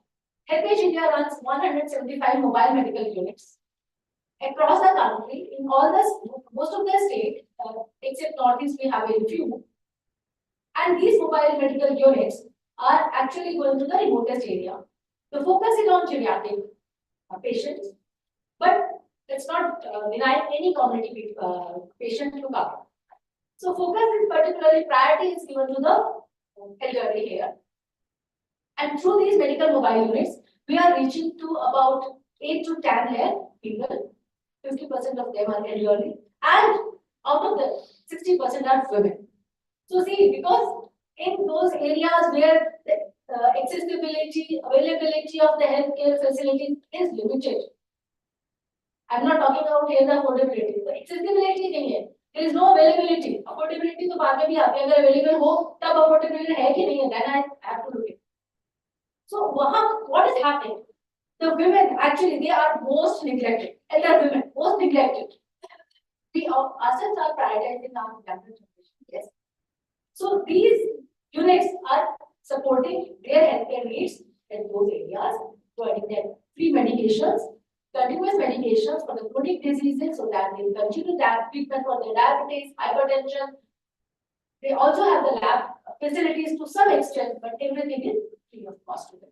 But these are, so 175 cannot be sufficient to entire population, elderly population in India. Maybe NGOs like ours or other NGOs who are also providing that medical mobile units, but it will not be sufficient. So we all have to work together. Health camps, where the mobile health units and everything is not reaching, to use the mode of organizing the health camps, specialized health camps. Because these mobile health units are providing that primary health care. But what about the specialized health care which is required in those areas? So NGOs, civil societies can organize health camps in those areas, inviting the multi-specialist there to provide that care at their home or near their home. Health screening, particularly for non-communicable diseases, anemia. So these kind of these I'm putting these are all examples. Technology-enabled care, we are talking about it. So we can try to penetrate that in the rural area, though it is not so easy, but that can be tried. At least in the urban slums, skill-based program like caregiving. Caregiving is one area which is neglected. So many people, like I said, that at least 10% of the elderly who are having some kind of problem have some limitations. Limitations could be because of some disability. Limitations could be because of the chronic condition. They are bedbound. They are not able to walk, or they are not able to take care of themselves, which we call assistive elderly age. And so, can we provide that care given to their family members? Because best care is given by the family members itself. It cannot be given by the other people outside. And also, last one is advocacy and awareness about the prevention of diseases, promotion of healthy lifestyle. This is my last slide. So what we are talking about is where we all can work together in the comprehensive and integrated care, which talks about the healthcare, long-term care, infrastructure which are elderly friendly, prevention, late support, and this is the model which we all should be looking for while we are aging. With all this, I thank you all for listening, and thank you, IIHMR team. Thank you so much, ma'am. Thank you for sharing the insightful knowledge related to the role of NGOs acting as a supporting pillars for managing the older adults. So I would like to ask if there are any questions from the audience, from ma'am. Please raise your hand. Please.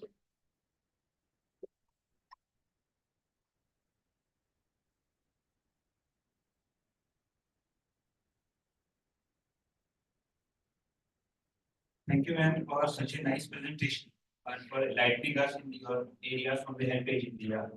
I want to ask, can we have some specific areas? How do we will deal with the rural elderly and urban elderly? How are we going to approach?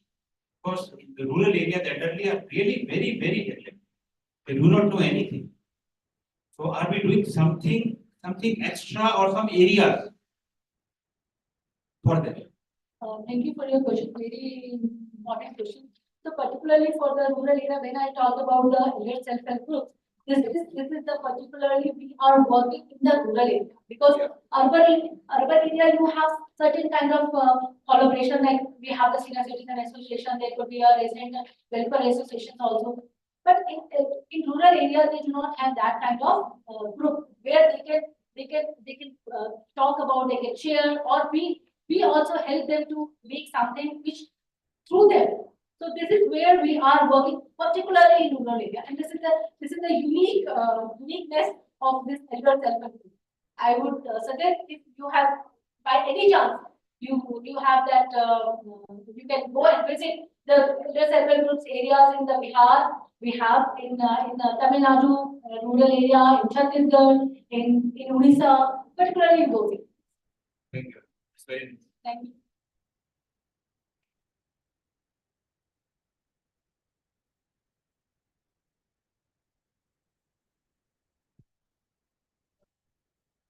Thank you for sharing your amazing. You were talking about technology enabled care, and you mentioned that it is happening in the urban slums. Could you please elaborate on that? What is happening? I didn't say it is happening. I said it is a possibility. But I'll share you some example. We are working, and we have one application which we have developed for monitoring their healthcare needs through an Android application, which we are working through our team members in the rural area. It's not given to the elderly, but this is a possibility. Another example where I also again coming to the elder self-help. In one of our projects, we are teaching elder self-help group members themselves how to use the Android phone and to take those awareness sessions, something or kind of what we are teaching through their Android phone and also the digital devices. We have given some of the digital devices like tablets to them.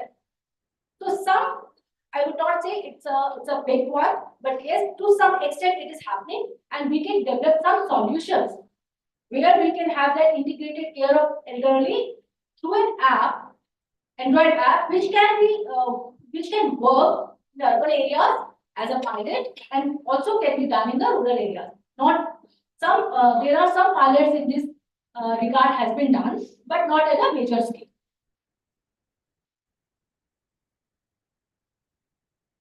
Any other question?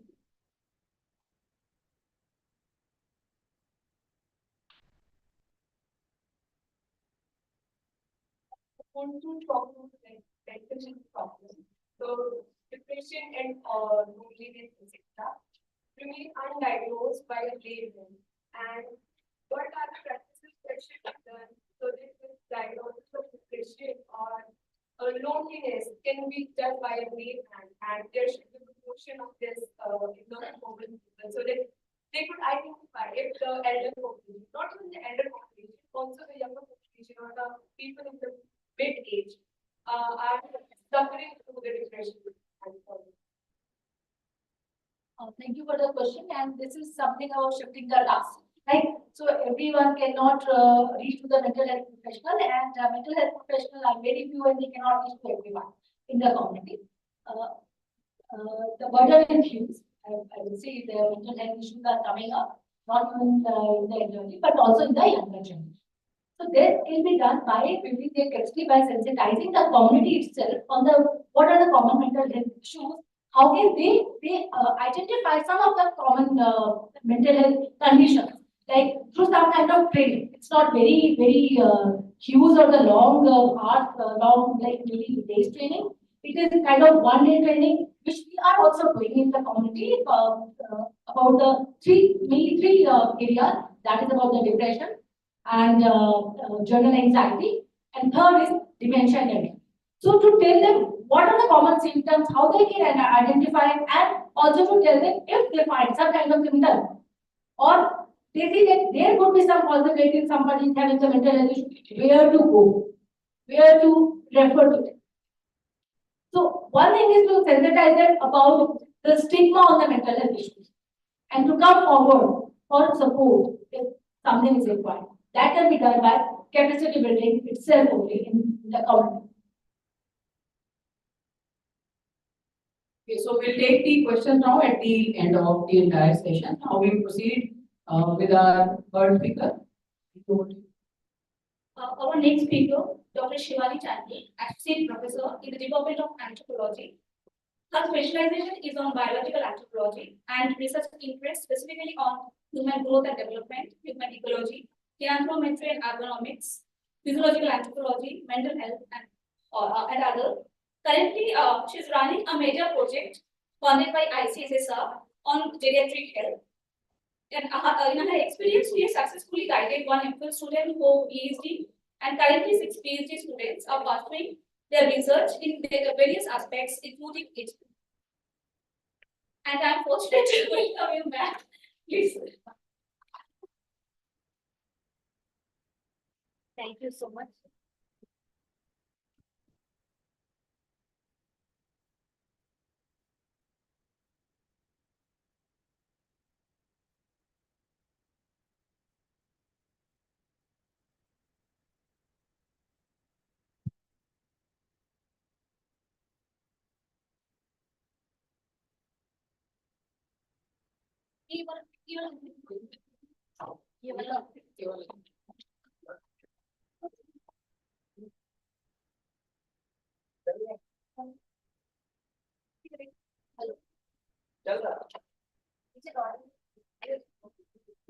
Thank you, IIHMR, thank you, organizing committee, thank you, Dr. Shaini, my chair, co-chair, and not working. It's not working.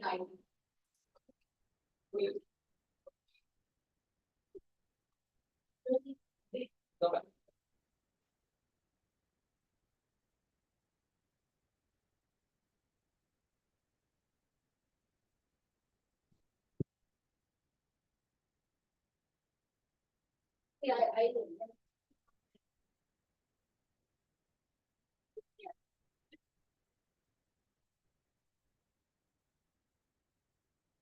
I thought I'll walk and speak. But anyway, thank you IIHMR, thank you organizing committee, thank you Dr. Shaini, my chair, fellow speakers and participants over here.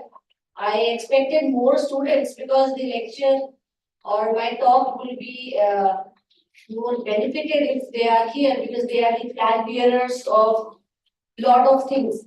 So before I start, as you can see, the topic of the presentation is physical activity in aging, strides or steps towards healthy longevity and well-being. So there are three important terms. Like first is physical activity, okay, and then aging and healthy longevity and well-being.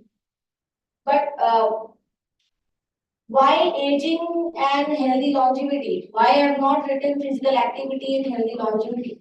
I could have just written physical activity in healthy longevity, but instead I have written physical activity in aging. Aging is a process of getting older. We are aging every day. We are aging every day. And if throughout that process, if we are incorporating physical activity as a part and parcel of our life, it will lead to healthy longevity. Longevity is the lifespan. It will lead to healthy longevity.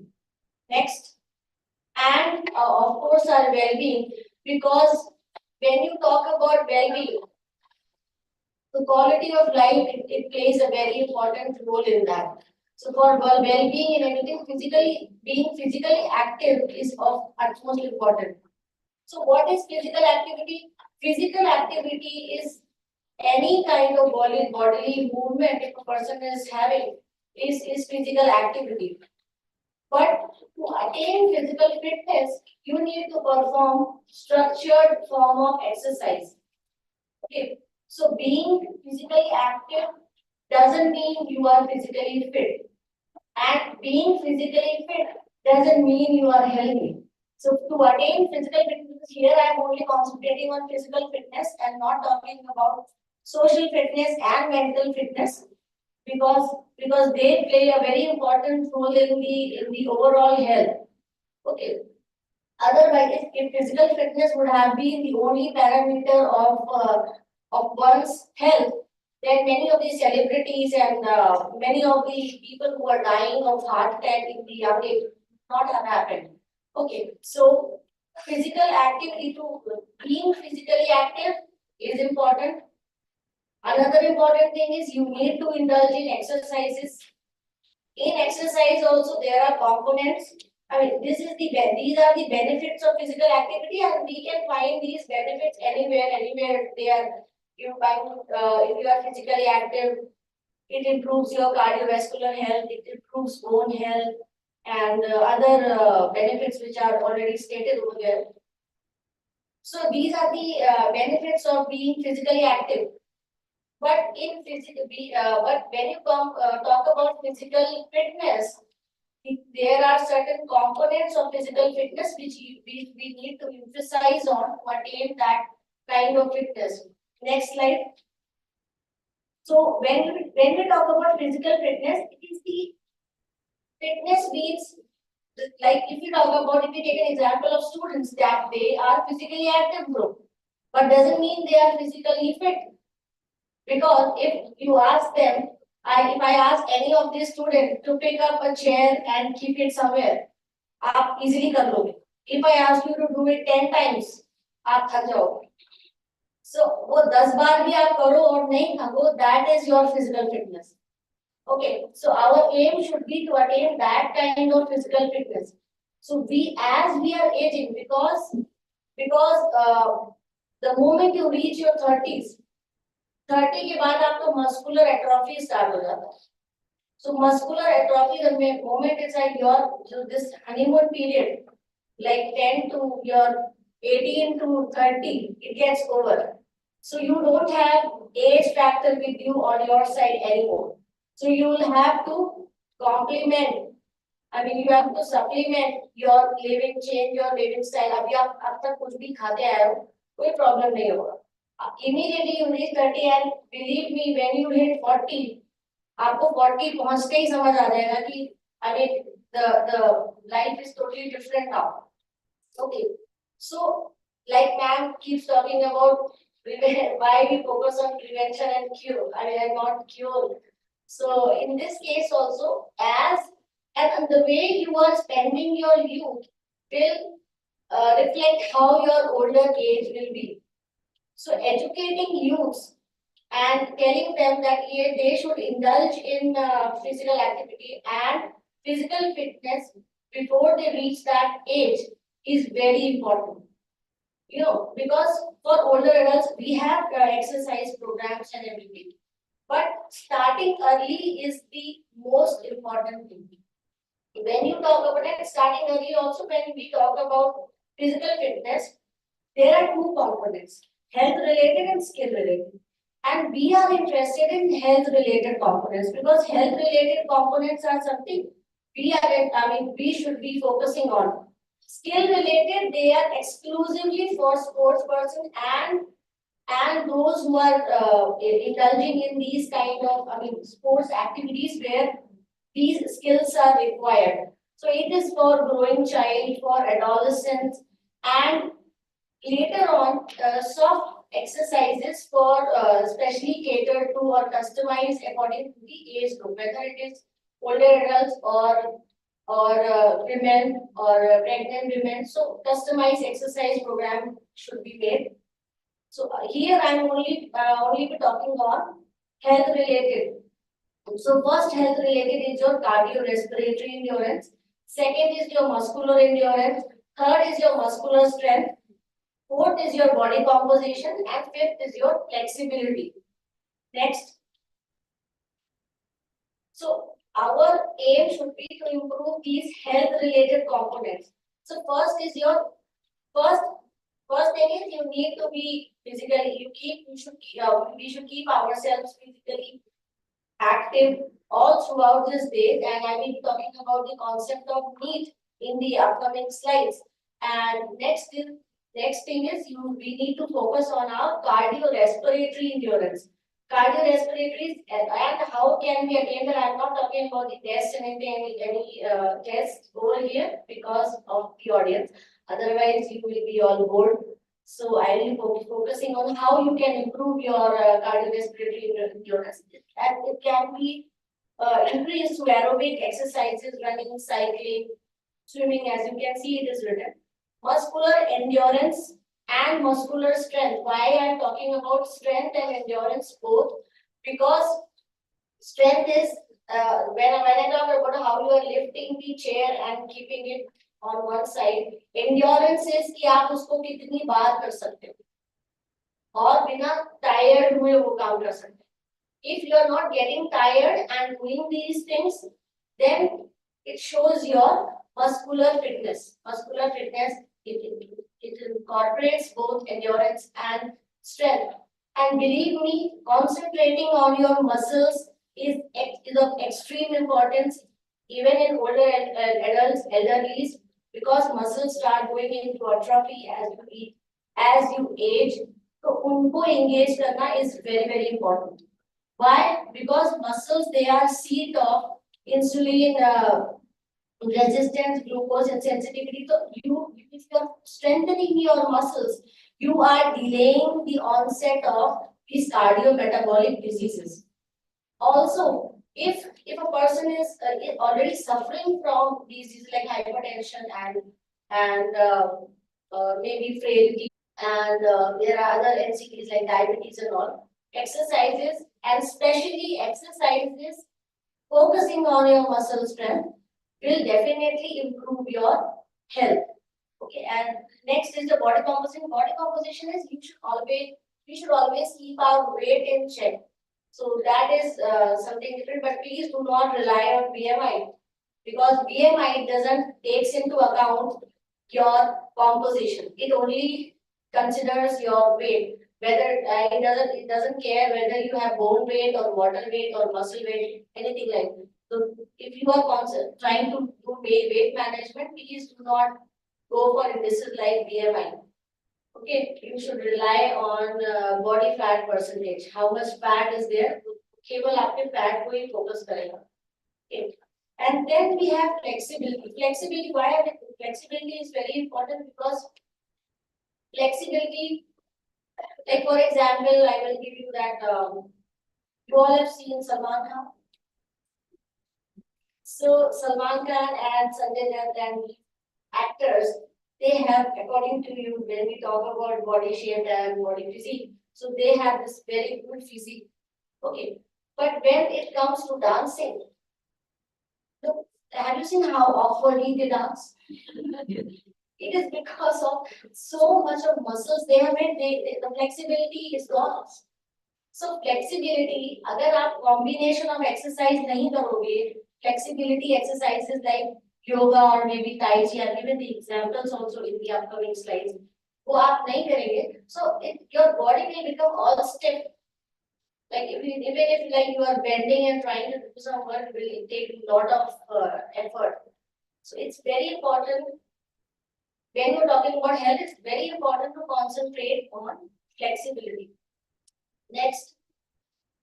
So these are skill related components. If anybody is into sports, I can tell them. Otherwise, I can just skip and go ahead. If anybody like students, they are working in they are into sports or no. So skill, balance. So balance even for older adults, we do these sit-ups and all so that they have this balance. क्योंकि कुछ नहीं तो हम उनको यही बोलते हैं कि आप बिना चेयर को पकड़े उठो और बैठो, बिना चेयर को पकड़े आप उठो और बैठो. This is how your balance should be will be maintained. Okay, walking again.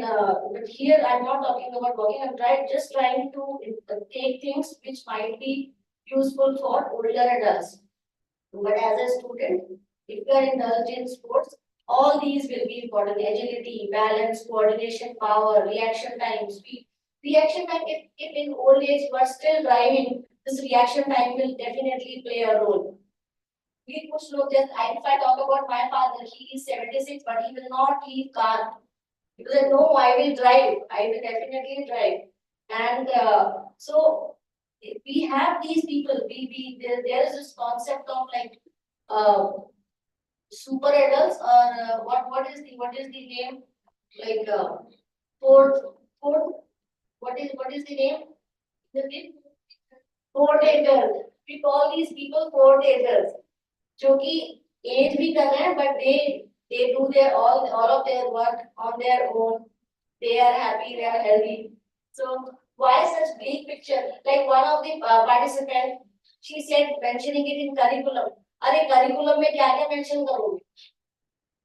Curriculum में how many things you will mention? In curriculum, it is not mentioned about children, child care. It is in curriculum, it is not mentioned about mother care ये कर, लेकिन moral science lessons में तो वैसे भी पढ़ाते हैं respecting adults, respecting elderlies. What we need is awareness at every level. A child will immediately understand कि okay मेरी grandmother अगर गिरी थी तो she should not indulge in this. I mean, I'm just talking about a 5-year-old child. उनमें इतनी receptivity होती है. तो करिकुलम में तो आप बहुत सारी चीजें पढ़ते हो. करिकुलम में तो वुमेन सेफ्टी और बहुत सारी चीजें भी रीड, बट क्या वो हमारे अंदर आती हैं? So let's do our bits and try to touch the lives of those who are around you positively. Please do not throw everything on the curriculums and education. Education definitely will play an important role. आज तक तो आपको educate ही कर रहा है. And NEP also has these courses because I was part of new education development policy. So इसमें we have incorporated these kind of both and gerontology पढ़ाया जाता है. Everything is being taught. We have courses related to geriatrics care and everything. And students को तो अब बहुत सारा option है. आप 1 साल में चले जाओ, 2 साल में चले जाओ, 3 साल में चले जाओ. I mean, NEP has introduced a lot of things. Some things are missing, but you know, when you are implementing something, even the implementers we don't know how things will be. So feedback होता है, फिर उसमें modification होता है. So like that we go on. Next slide, please. So this is healthy aging. When we talk about healthy aging and not longevity, we talk about healthy aging. Yeah, healthy aging. कैसे how when the process of developing and maintaining the functional ability that enables well-being in older age, according to WHO, is healthy aging. And the functional ability includes a person's ability to meet their basic needs, learn, grow, make decisions, build and maintain relations, contribute to society. So all these things they and UN has also declared this 2021 to 2030 UN decade of healthy aging. There is a reason why they have declared it, because all of a sudden they have realized, like the earlier speakers, they talked about the policies and everything. So the picture is quite bright, but how it's very difficult to constantly come up with policies and everything. Awareness is very important. If you know that oh my God, that I should start exercising early, or I should focus on my fitness early, then the health infrastructure, the burden on health infrastructure will be very reduced. So in this way we will be like contributing and making, doing our bit. आप सबसे पहले तो अपने को healthy करो. Okay, you just imagine if you have you have fever for 1 day and you don't feel like doing anything. Okay, and disability. If you are exercising, so the disability वाली चीजें हैं. Accidents are, they are something different. But this disability will not come. Just imagine if a person is having hypertension and they are popping a pill and carrying on with their life.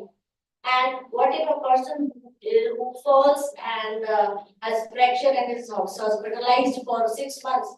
Which life do you prefer?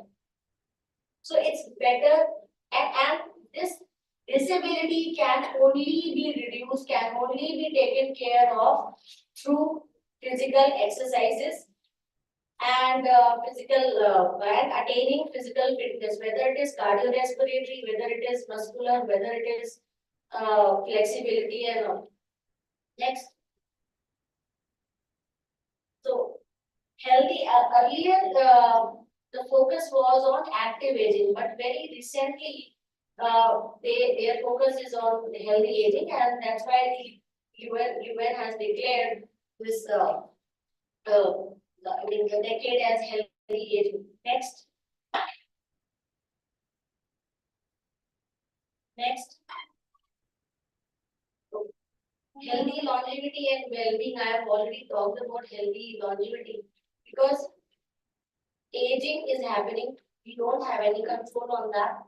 But longevity and healthy longevity, as an you are just living, live like anything, so that you can fulfill your dreams. Be for agers, try to aspire that. There are a lot of problems attaining that. But if we talk, because my lecture is focused on physical activity, so I will not talk about other things. I will only focus on physical activity and physical fitness. Physical fitness, if a person is physically fit, chances of functional disability are considerably reduced. And at the same time, that person can attain healthy longevity. And because of this healthy longevity, achieving optimal well-being in later life, it's not a remote reality. It actually happens. Okay. So next slide. So here I have given few, the benefits. So earlier I was talking about the benefits of physical activity. These are the Role of physical activity in healthy longevity and well-being. Building bone density, improves cardiovascular health, enhances mental health, delays age-related decline, promotes healthy habits, helps in weight management and strength building. Next slide. Next. So when we talk about physical activity for healthy longevity and well-being, it is very difficult. When you can read what is written here, but I'm just trying to focus on one very important thing. Getting older people engaged in physical activity is very difficult. Even for us, if you talk about we keep talking about physical activity and learning in exercise, but it requires a lot of motivation, lot of energy in doing that. So for that, social building, like I don't know, I think ma'am mentioned this community building and the power of community setting, the power of social capital or social participation. जैसे कि आप सो रहे हो, आपका partner is awake and they will ask if you will have partner for exercise, partner for dining, or I don't know. But if you are doing it in community or partners, it will become very easy. So there are ways of doing physical activity. And I'm also working on a paper, it's already communicated. So we have talked about how sports, light dance, physical activity through light sport and dance, and harnessing this power of dance and sports through social participation can help in combating old age diseases, especially diseases related to your musculoskeletal disorders, muscular system. Because my one and all point, if you strengthen your muscles, because bones are attached to your muscle, if you strengthen your muscles, your bone health is also will remain improved. And so these kind of the functional disability हमारी life में आगे चल के आती है वो नहीं है. Next slide. So here is very important concept, non-exercise activity thermogenesis. The concept of need. Very quickly I wind up. Concept of need is कि आप day to day life में क्या करते हो? Like what we do for just very brief example, we ask our mothers कि पानी लेके आ जाओ या टीवी बंद कर दो, रिमोट दे दो, ऐसे करते हैं ना आप लोग. These kind of small activities भी आप खुद ही करो. Do not be lazy. Try to spend very less time sitting. Sitting is new smoking. Dog को walk कराना, gardening करना, all these things, ये तो आपके लिए बहुत effort. When I talk about this, I'm referring to students. क्योंकि students के लिए ये बहुत बड़ी बात है कि वो उठ के gardening करें या ऐसा कुछ करें. But definitely आप अपना काम खुद कर सकते हो. बाकी आप कुछ करो नहीं करो. Please indulge in self activity, self care. Do not rely on your parents. Do not rely on your friends. कि वो लाके देगा, ये लाके देगा. Don't do that. So need is something which we should incorporate in our life, and it talks about कि ये जो हम लोग daily की जो activity करते हैं, जैसे कि आपको physically active throughout रहना है. आप एक बार exercise करके पूरा दिन अगर लेटे हैं, nothing will happen. So need is very important concept, and we have lot of papers related to it. You can, not mine, we'll be working on that very soon, but it's a very nice concept. Please look for it in the internet. Next. So every move counts. We talk about these 10. When I will end, I will talk about 10,000 steps. Here are the guidelines, WHO guidelines, that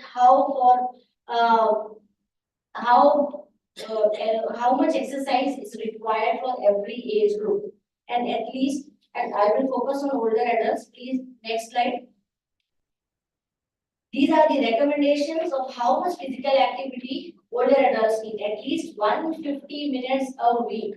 For example, 30 minutes a day, 5 days a week of moderate intensity activities such as brisk walking or 75 minutes a week of vigorous intent. I don't believe in vigorous intensity exercises for older adults. Center for Disease Control has given it, but personally, I don't believe in this more intense exercises because they might cause injury. But brisk walking is fine. 150 minutes आपको हर हफ्ते exercise करना है. At least 2 days a week of activities that strengthen muscle. So weight training is important. उसके लिए जरूरी नहीं है कि आप dumbbell we take into consideration dumbbell and everything. I mean there are other ways of like you can use lifting. I mean household chores where we have a lot of things which are like way of weight. So doing that kind of work and lifting weights is important. Next, plus activities to improve balance. Balance, I already told you that try this. Just one simple exercise. So simple exercise, getting up out of chair without any support and sitting and doing it at least 10 times. Strengthening of muscle. If you don't want to buy anything, then strengthening your hand muscles is very important. And for hand muscles, simply doing opening it and closing it is of extreme importance, believe me, because it helps in regulation of your BP. Because according to American Heart Association, they have indulged in this intervention study where they asked their participants who were suffering from blood pressure to do this activity for 40 days. Just they prescribed these soft balls and they did it for 10 minutes every day for 40 days and 10% lower BP was observed in them. So when we talk about physical fitness pyramid, सबसे नीचे level पे सब जो base है it's showing कि ये आपको ज्यादा से ज्यादा करना है और ऊपर वाला चीज है वो आपको कम से कम करना है. Daily physical activity, here the concept of need will come कि आपको सारा अपने आप को physically active रखना है throughout this day. Then aerobic exercises because it focuses on the cardiorespiratory endurance, in strengthening your heart and your lungs. Then strength training for muscles and for flexibility. Flexibility can be attained through yoga and stretching exercises, free hand exercises. And at the top of the pyramid, sedentary activities like watching video or sitting at one place for a longer period of time. So try to avoid that. Next slide, and it is my I think my last slide. My last slide. Next slide. Fitness versus health. If we talk about being physically active can actually help in healthy longevity, it is not. You need to be physically active. Perform. तो आपको physically active भी रहना है, exercises भी करना है, structured form. That is up to you how you do it. Maybe sports, any leisure kind of thing which you enjoy, dancing or anything. Then after that, physical fitness. Even if you are like physically fit, doesn't mean you are healthy. To attain proper health, we need to focus on mental fitness as well as social fitness. जैसे कि हमारी एक study में हम लोग we found out that women who were suffering from depression, उनका फिर हम लोगों ने coping mechanism भी देखा कि क्या ऐसा coping mechanism है जो सबसे ज्यादा इफेक्ट कर रहा है उनको. तो नंबर 1 जो coping mechanism था वो social connection, social support था. A woman who was talking to even one person had reduced risk for developing depression. So social support, building social connection, doing things in society, social participation, social networking. I am not talking about the internet and all because older adults आजकल वो भी पकड़ के पूरा time. I mean they indulge in lot of mobile activities. So we should take them. Ask them not to do it क्योंकि वो काफी time उसमें बिताते हैं. So social वो करना है and factors like sleep because it disturbs your circadian rhythm and everything. If circadian rhythm is disturbed, then mental health issues, all these will come. So here in my today's talk, I am only focused on physical fitness, but health attainment will be possible. A person will be healthy when physical fitness mental fitness and social fitness all together will be taken care of. Thank you so much. All the best to all of you. And thank you for having me here. Any questions or queries if you have? So we can. Or we can take up these questions to the lunch because I don't want to keep you here and hungry food and all. Thank you very much, ma'am, for your insightful knowledge of physical activity. And not only on older adults as well as for students and younger generation as well. I would like to welcome our next speaker. Next speaker, Dr. G.S. Garewal, sir. He is senior consultant, the Elder Care Bodies Hospital and Honorary Secretary at Aged Care India. Pastly President in Delhi Medical Association and Honorary Secretary of IIHMR South Delhi branch. He has an experience of 48 years in this field.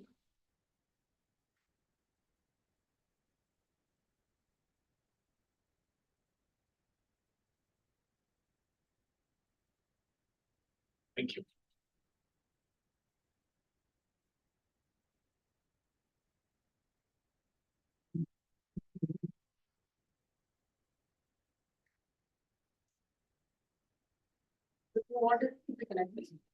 No, I'll have, slides are coming there.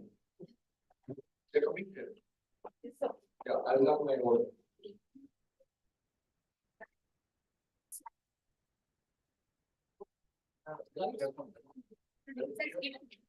I've given the slides.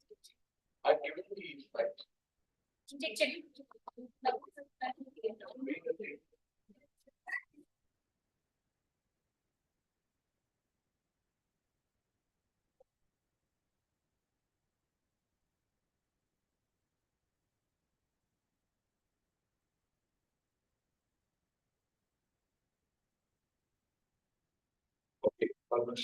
Good afternoon, chairpersons, micro speakers, and ladies and gentlemen. Thank you for this opportunity to share my views. Well, the topic given to me is pediatric health, a medical perspective. Well, the speakers and the fact that this topic has been discussed here is enough evidence to show that the issue of elder care is gaining so much importance in our country. In introduction, was said that I'm 48 years experience. Doesn't mean I'm an old man. I'm still pretty young. So, consider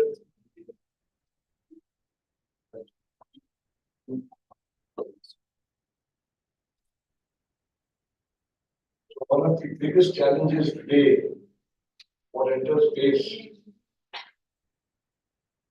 is a phenomenon called ageism. And ageism is equivalent to what in the 1970s was feminism. And we were part of that feminism behavior. Because I remember way back in the 70s in the medical college, if we saw a girl wearing jeans, we used to make a comment, "Ye chalu hai." And if somebody came wearing skirts, all the boys in the class used to be up and about and say, "Bahut zyada chalu." We today laugh. We enjoyed it in the 70s. But mark you, it was feminism. It was a very dangerous trend because we were judging the character of a person based on the clothes. And then started the revolt. Same thing is happening today with ageism. Society is judging a person by his date of birth. If somebody has been working 50 years, 4 साल से काम कर रहा, अभी भी नहीं हट रहा. So there is a general trend and it is happening in our households. It's not कि हमारे घर में नहीं है बाहर हो रहा है. No, it's in our own households. You have a wedding and you will often hear the younger generation say, "पिताजी आप रहने दो, बस late हो जाए." When they talk to each other, they'll say, "हमने पिताजी का बड़ा ख्याल रखा." But what they've actually done is they have made a judgment that this person is not going to allow us to celebrate the wedding. It's a dangerous trend and it's a challenge for elders. So I think it was just an introduction to the challenges. So my topic is, sorry, I can't see the slides there.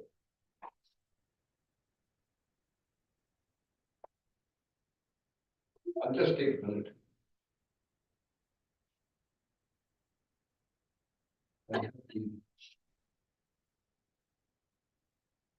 So I have been asked to speak about the medical perspective in aging well. And as the previous speaker mentioned, that there are some definite connotations to each word. So in this presentation, there are key words. It is geriatric, it is a medical perspective, and it is aging. So I'd like to begin with a little definition of all the three issues. Whenever you are in a hurry, you'll have people come and say, "Have your बहुत important बात."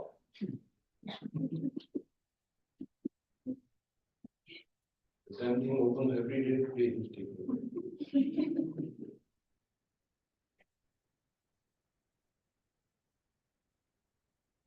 So let's talk about the geriatrics.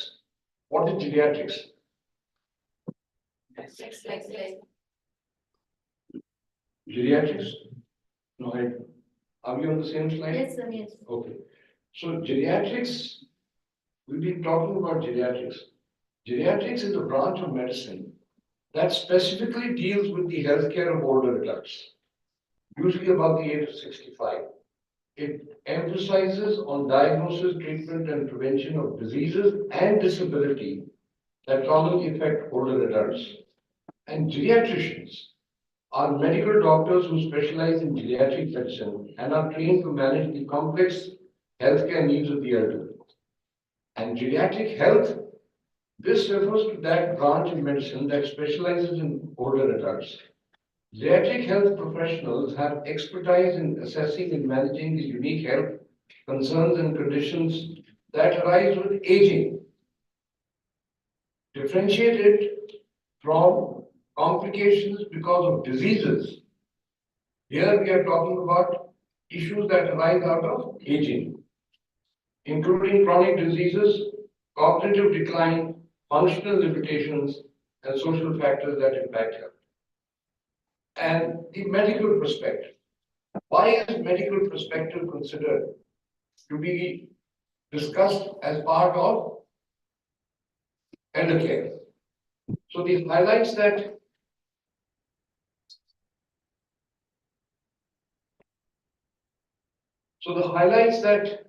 geriatric health is approached from a medical standpoint, emphasizes the importance of medical knowledge, which is to be the evidence-based practices and clinical expertise in addressing the health. That is why mandatorily a medical evidence-based approach in everything that you do for an elder. So medical professionals such as geriatricians, primary care physicians, nurses, and allied health providers play a key role in delivering comprehensive care to older adults. Then the last term is aging well. The ultimate goal of geriatric health is to support older adults in aging well. Whatever we do, which encompasses maintaining physical health, cognitive functions, independence, quality of life as individuals grow older. Aging well involves not only addressing medical issues, but also promoting social engagement, emotional well-being, and overall vitality in later life. Now, geriatrics is provided by health professionals belonging to two different categories. I think we are, yeah, right, now we are saying. So one is gerontologists. Now, gerontologist, why I'm saying that? Because the term says that healthcare professional has different connotations. Each healthcare professional belonging to a different category does different work. So it is not uniform. So a gerontology is the multidisciplinary study of aging. That is hardcore science. It is the study of aging in older adults. It encompasses various fields: sociology, psychology, biology, economics, public health, all of them. And gerontologists study such age-related changes, health and wellness. There are different aspects of aging that the gerontologists study. Whereas elder care, now elder care is a broader term that encompasses the provision of care and support services for the elderly individuals to help them maintain their health, independence, and quality of life.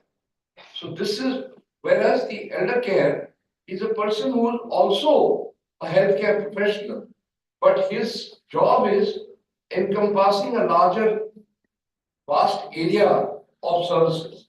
So he comes more into the support aspect. And the gerontologists are more into the hardcore science of aging. But both are health professionals. So any health professional can decide which way he wants to go in providing care. Then comes elder care may involve various professionals. Now, elder care can be provided by various professionals. He can be caregivers, including family members. Even that person is providing elder care.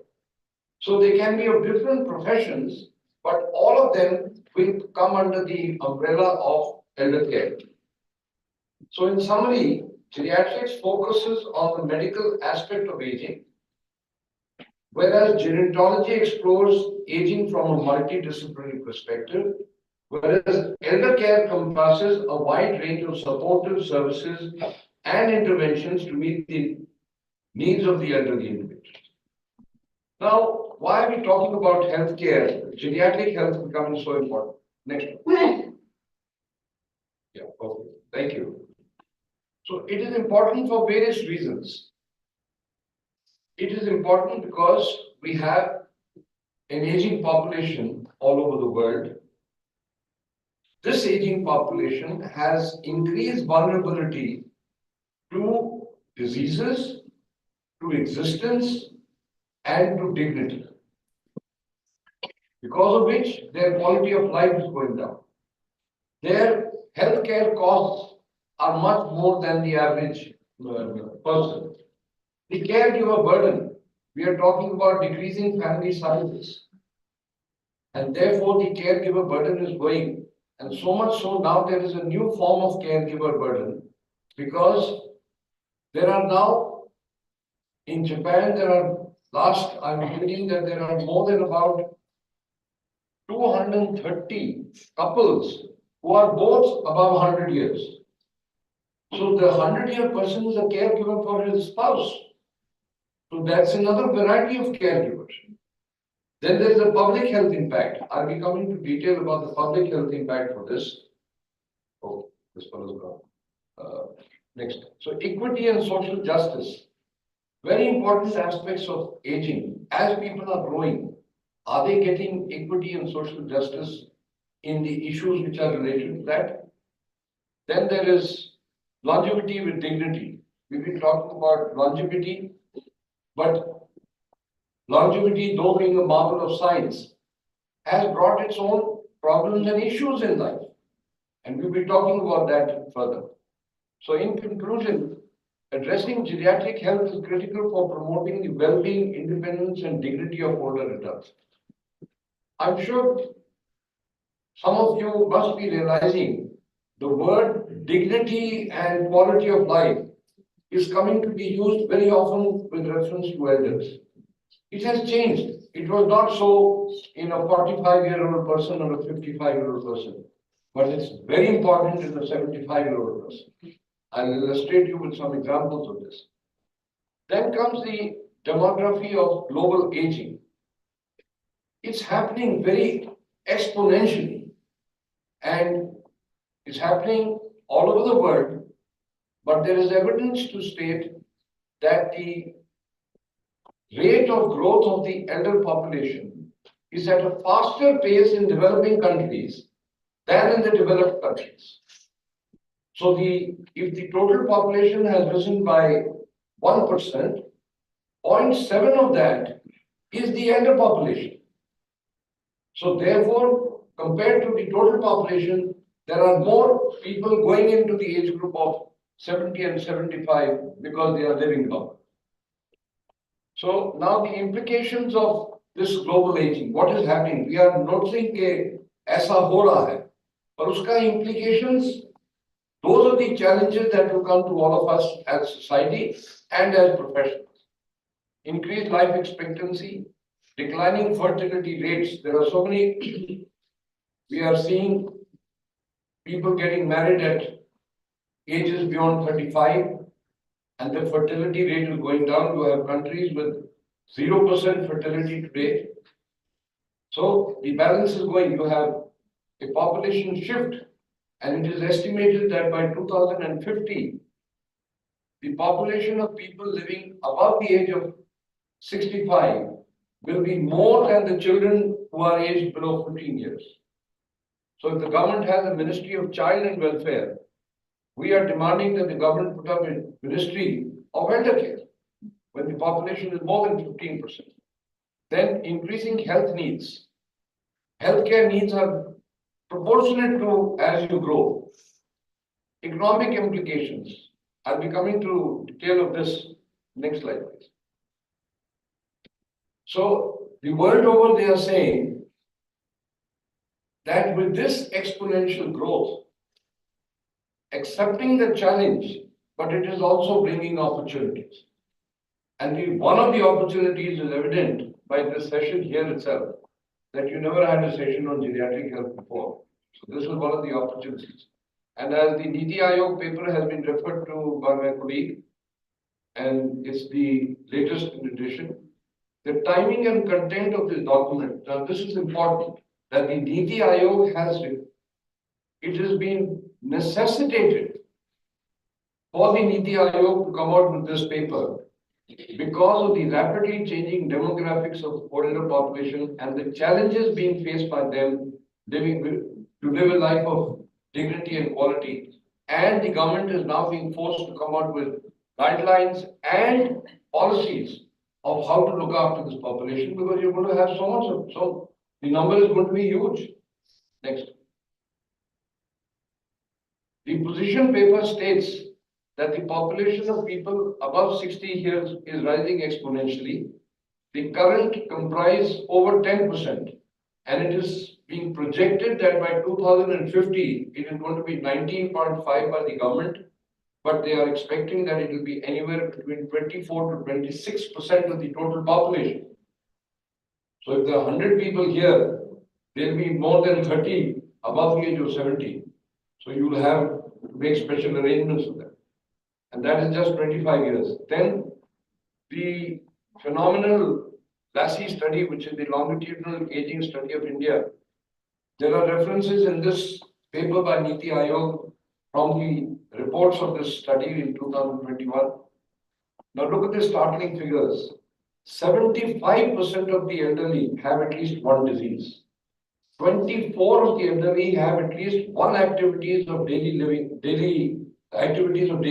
limitation.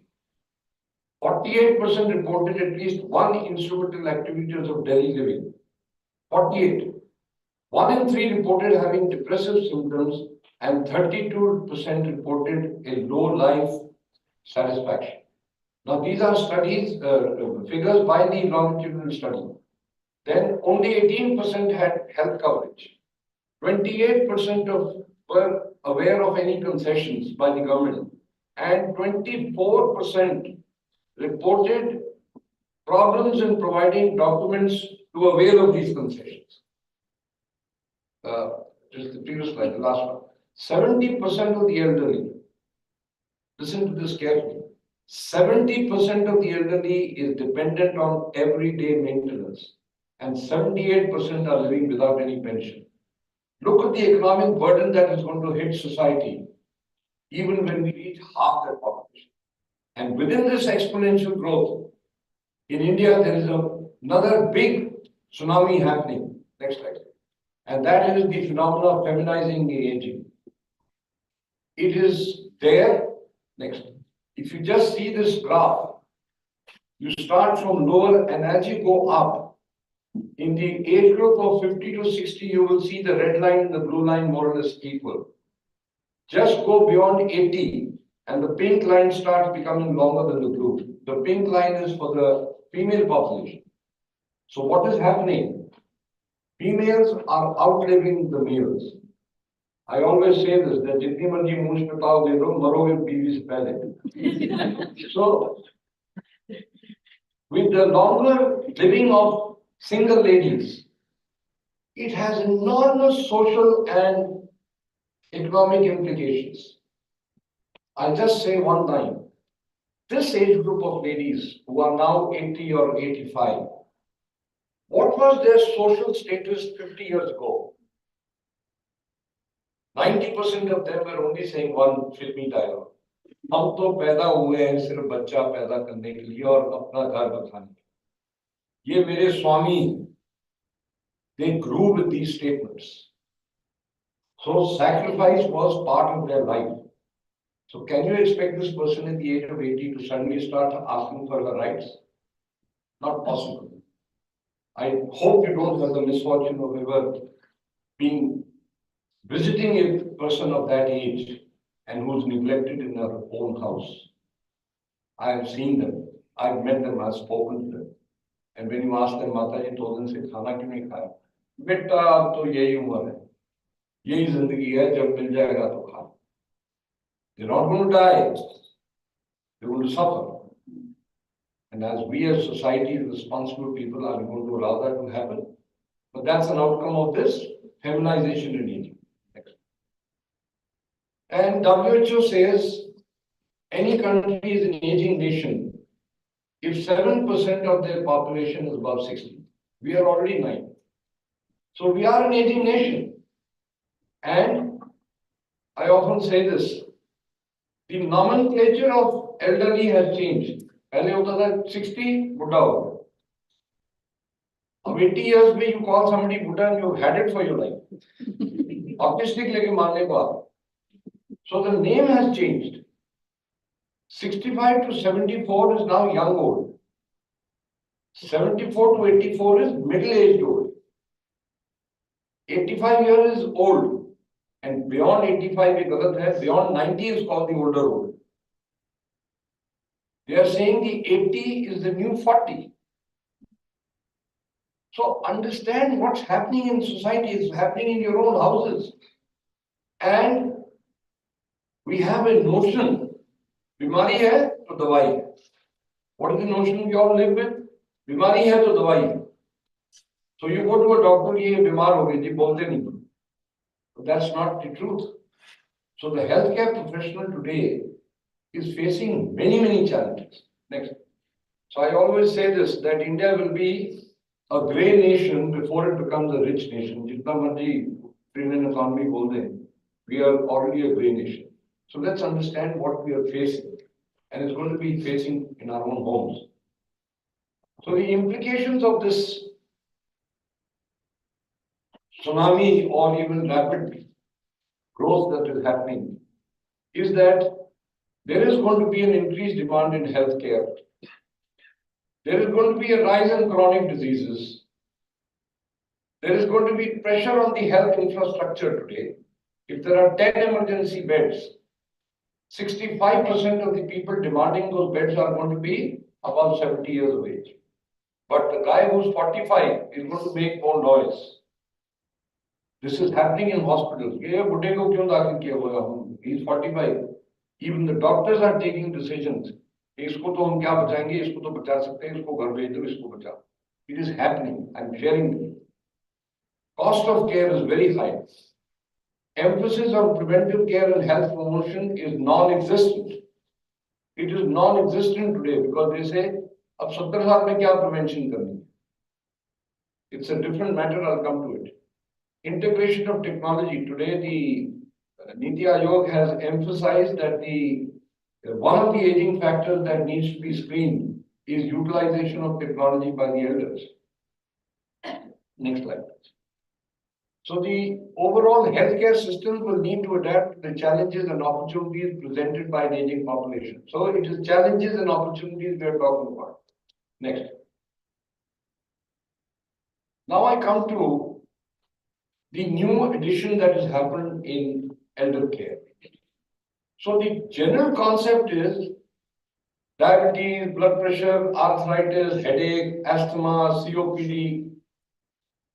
I tell all my elders who come to me beyond 75, if your sugar is 250, I'm sure you all know the normal sugar is between 130 to 160. Even if they are at 250, and I find his kidneys with urine with no albumin, I tell them कि जाते जाते नत्थु से 200 ग्राम जलेबी खा. What is this man going to lose today?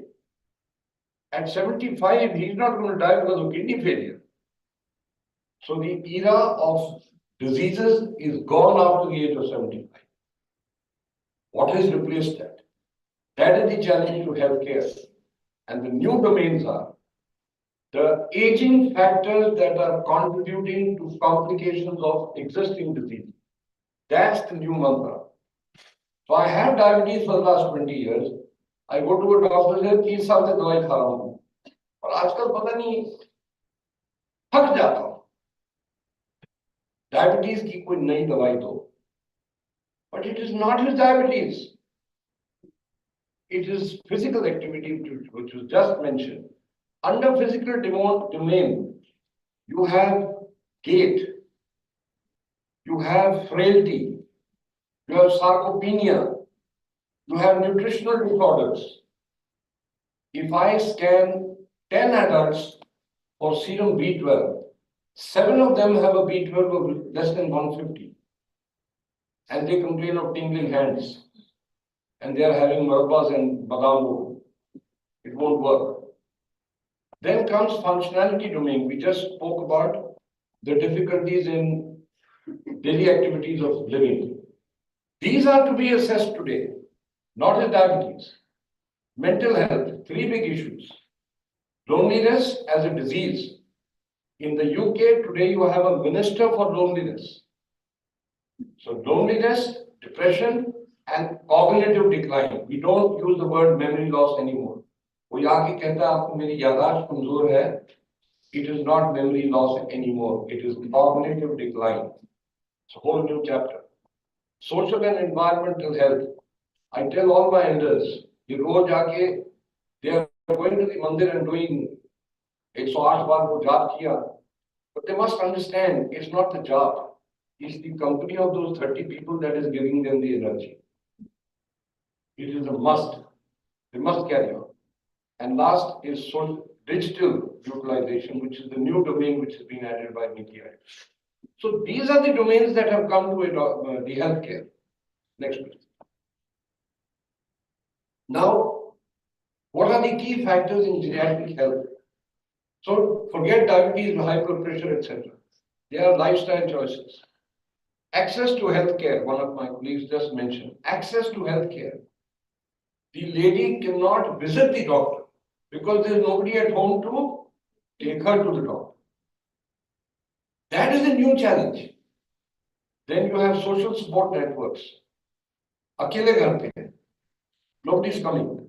Isolation, not loneliness. There is a difference.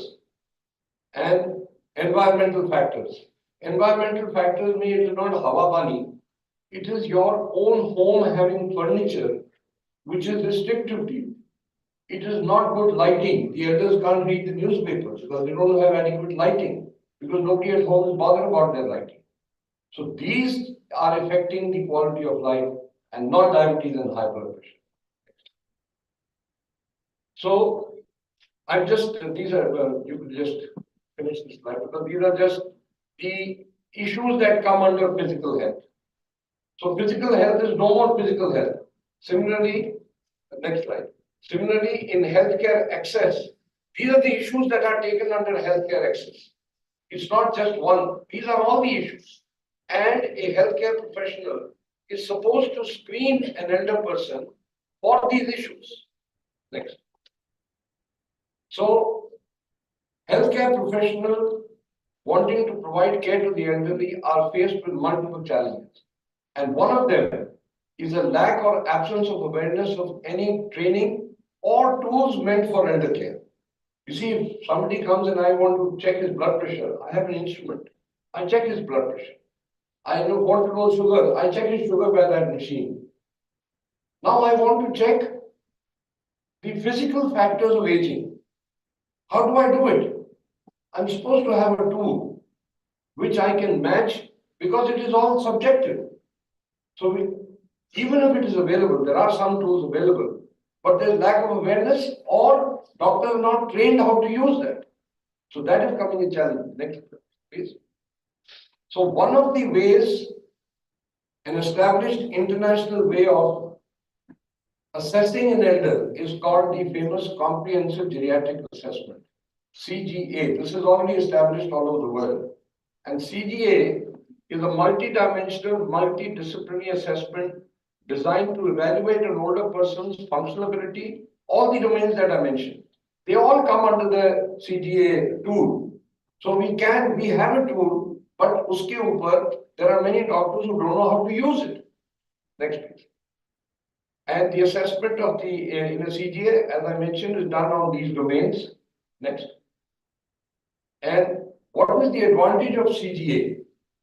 You can tabulate the existing health status of the person on those 5 domains, and it also provides you adequate material to prepare a care plan.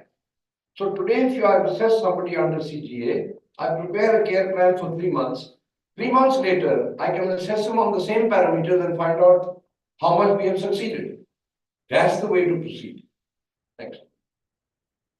Now, I've listed some of the challenges for the healthcare professionals themselves. Changing OPD profiles.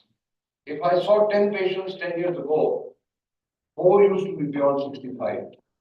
Today, 8 are beyond 65. Changing demands of this elderly population. Their requirement is different.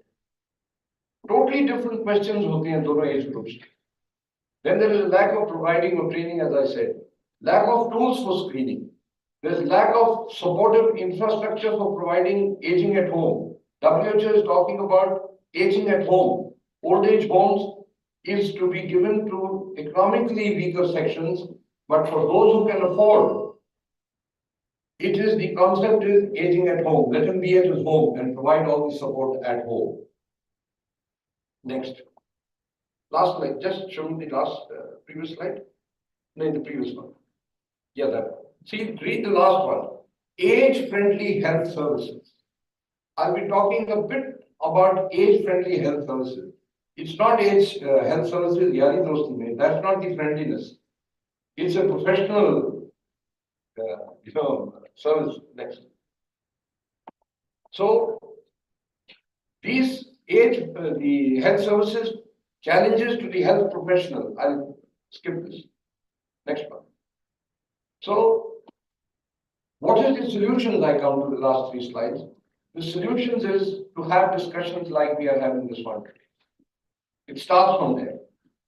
Training programs organized by Indian Medical Association or even by IIHMR, encouraged by way of license, employment of elderly professionals. All of you are vying for jobs here. There is a misconception amongst the youth that if you don't retire the older people, mari job mari jayegi. There is a paper by Tata Institute, Dr. D'Souza. Kindly just go on Google and see Dr. D'Souza Tata services. You get this detail. It is a myth, it is not true. We have collaboration and seek support from organizations like IIHMR. Healthcare professionals, if I have an elder person and he needs, I need to keep him at home. I don't want to send him to the hospital. My dilemma comes कि मैं घर पे देखभाल कैसे करूं? So these new organizations that are providing services at home are a big asset. So, and we need to work with the government to start policies as they have now started with NITI. Next, please. So the elders cannot look after themselves by themselves.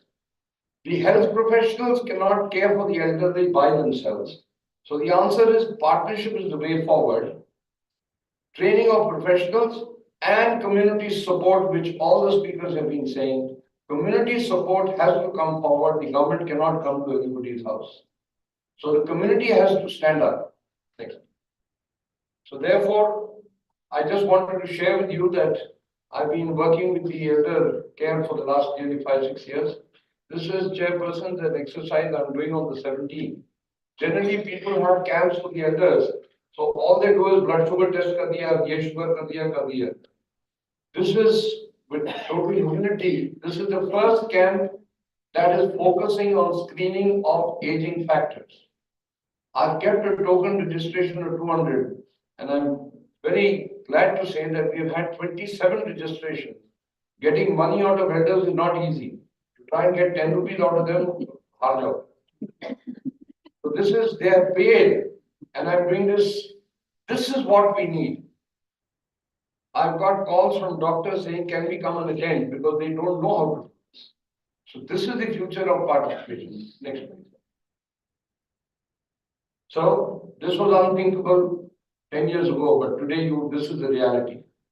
So we got to prepare for that. I've had you had the DLF chairman who's 94 getting married just about last year. We've had the Robert Munder getting married again. So they are not 30 guys. They are looking for a life. I mean, don't judge them by just that they are getting married. Next, last. So when you want to have your coffee, it's not bad for you, but you have it. Thank you for your.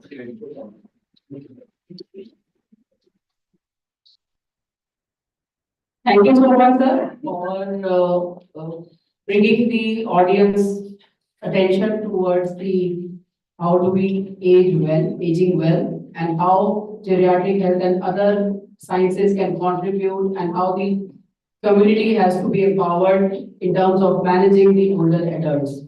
So now, since we have the paucity of the time and we have to proceed for the second session as well, I will hand over the session to the anchors. Thank you, ma'am. Thank you, ma'am. Now I would kindly request our chair, Dr. Divya Agarwal ma'am, and co-chair, Dr. Shayoni Das ma'am, to felicitate the speakers. Dr. Ritulana ma'am.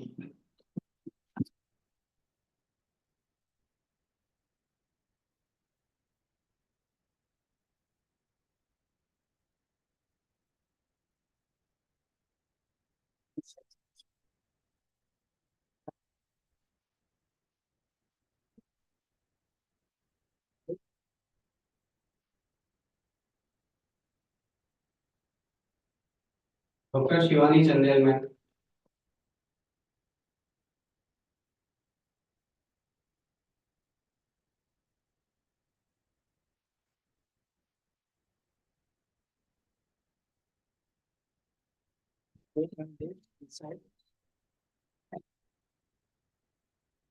Dr. G.S. Grewal sir.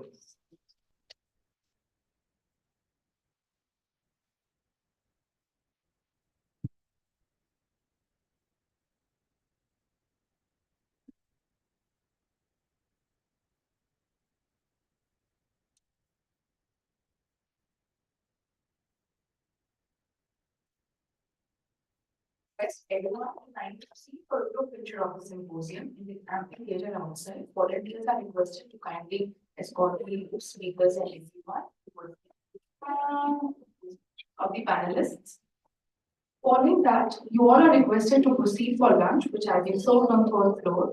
Volunteers kindly guide the participants to the venue. Post lunch, all the volunteer participants for the e-poster presentation of all the themes are kindly requested to proceed to MTP hall on the ground floor for their e-poster presentation. Thank you.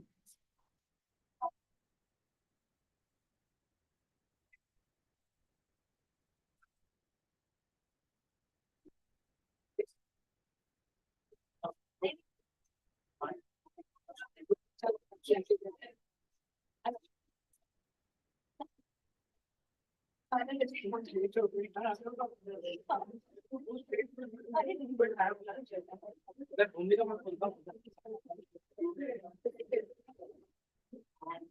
very nice.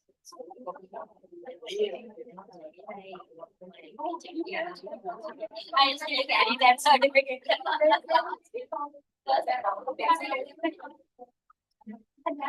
And I'm working at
diagnosed pneumonia, metallic fever, AKI, renal failure, severe anemia, pyrexia for non-origin, accelerated hypertension, groin hernia, congestive heart failure, acute COPD, recurrent vomiting, dehydration, acute abdomen, urinary tract infection, fracture neck of femur. Fracture neck of femur is very common in older age.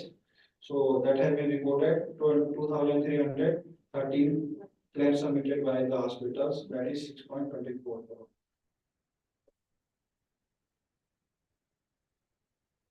So we are getting 45,000 hospitalizations per day in this in the financial year 22.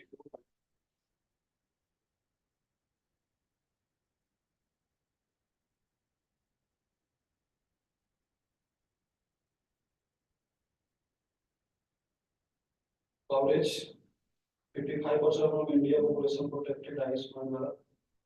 Beneficiary identified per minute 95. 1 minute. Just we are just making the BIS card 95. In 1 minute, 25 hospitals captured in the data.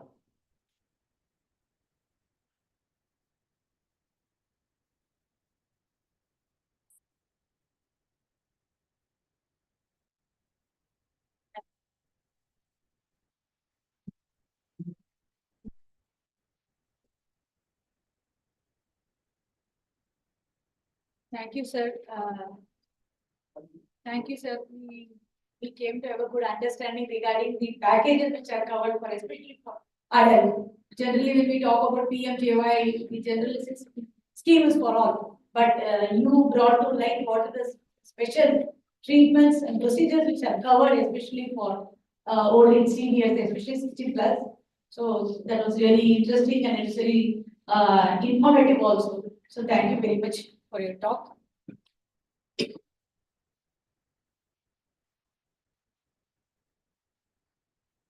I would like to request our chair and co-chair to kindly felicitate Mr. Pradeep Kumar.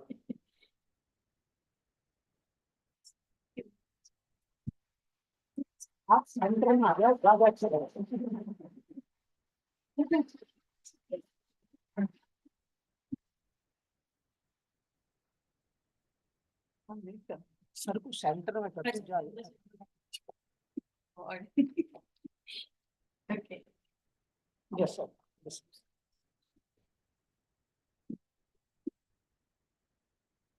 हमने जब doctor को लिया था मुझे बोला नहीं.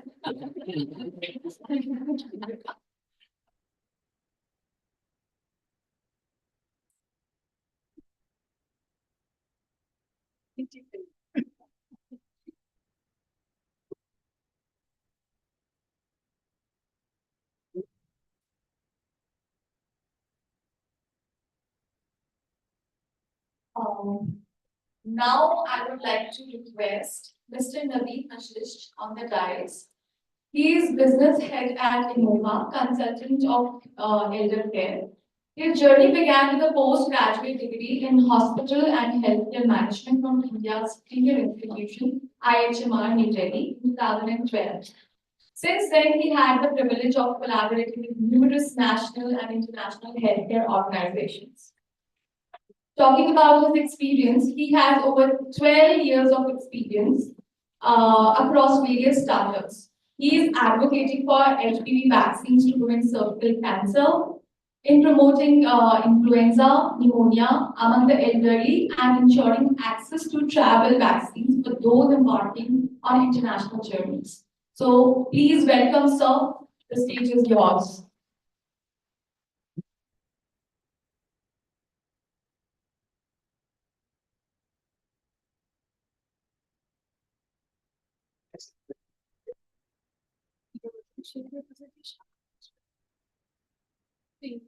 They will be loading from there. You have started the presentation?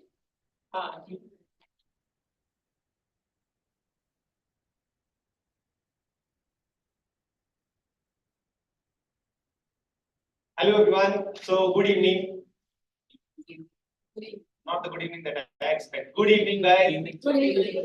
So, my name is Naveen Vasist. So, introduction, I've been into this elder care space for last 12 years in various projects and various capacities. And I'll be sharing my experiences. And मुझे लगता है there are so many things that we have learned since morning. But उसमें एक बहुत major चीज थी जो हमने मिस की, कैटेगरी बहुत मेजर चीज भी miss, that is the positive aspect of it, positive in terms of country wise और in terms of region wise. चीजें इतनी नेगेटिव या इतनी बैकवर्ड नहीं है हमारे देश में as it seems. There are so many positive things that we are doing in elder care space, and I'll take you through all the positives that I can recall through my presentation, and we'll be having a decent discussion. And I promise that will be interesting.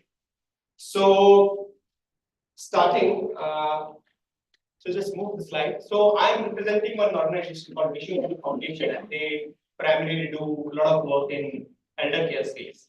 So, I'm here, so I'm representing a couple of things here. So, I am an IIHMR alumni, of course, and I am like a business head here for IIHMR. At the same time, I'm representing one NGO as well, that is Mission Foundation. So my topic is urban care management, addressing challenges and innovations for the sustainable communities. The positive aspect. So we'll be discussing a lot about the positive aspect. Next slide, please. So morning say we are hearing a couple of words, and for us, I believe those who are new to elder care space, these are the words that we have since morning. It's isolation. What is elder care in India? So elder care means isolation, calls, social security, insurance which is not there, mental health. I mean the negative part of mental health. Our elders are having these issues. Home care, we spoke. My colleagues spoke. Caregivers, healthcare, emergency, dignity. We spoke. Old age homes. That was very common. Senior citizens. Grey tsunami also. Somebody used word grey tsunami as well. So for us, I believe, as on date, so this is elder care in India, but I don't think this is elder care in India as on date. My next slide will probably tell you what is elder care in India. From my perspective, this is elder care in India as on date. So we have virtual engagements for our elders. We have elder care startups. I mean, there are 3-4 dozen elder care startups that are working alone in Delhi NCR. Funding million, 50 million funding, 100 million funding, 1 billion funding. So you might be getting these words quite often these days. Leisure outings, so elders are going for the outings. Kitty parties, they're doing. Assisted living is a one word that you probably go through a couple of times now. Elder rights, ICU setups at home, cooking competition for the elders. Elder RW, that is a new term. Elder conscious, quality standards for elder care, we talk a lot about it. Adult vaccination, we are doing big time adult vaccination. After COVID, we have it's a wave of vaccination that we provide to elders. And of course, this aging perspective symposium that we are here. So this is live. So I would like to start this session on a small story. When I was in, I think on 13th of August 2023, I got a call from Nainital. And there was a lady, my husband के साथ she was on call, and she asked me कि आप IIHMR से बात कर रहे हैं, आप elder care service देते हैं? I said yes, no, please go ahead. How can I help you? Then the whole story started. So I think this is the real picture of elder care that I would like to portray. So on that phone call, she said कि my mother is in South Delhi, Anand Niketan. She is 93-year-old और अभी घर पे अकेली ही है. She is almost bedridden. Diet भी बहुत कम है, weakness भी बहुत ज़्यादा है. तो मुझे आपकी हेल्प चाहिए उनको मेडिकल केयर प्रोवाइड करने में, holistic care. Unfortunately, I cannot travel from Nainital, neither me nor my husband. So you have to take care of it. You just have to ask me. We are doing this, and just do it. आप please उसको संभाल लो, आप उनको manage कर लो. We thought ठीक है. So as we have discussed since morning, थोड़ा सा मेरे को लगा कि अंकल आंटी जी के पास मिलने जाएंगे हमारी टीम के साथ. थोड़ा नेगेटिव होगा, बेचारे अकेली होंगी, परेशान होंगी, कोई केयरगिवर होगा नहीं होगा, डाइट होगी नहीं होगी.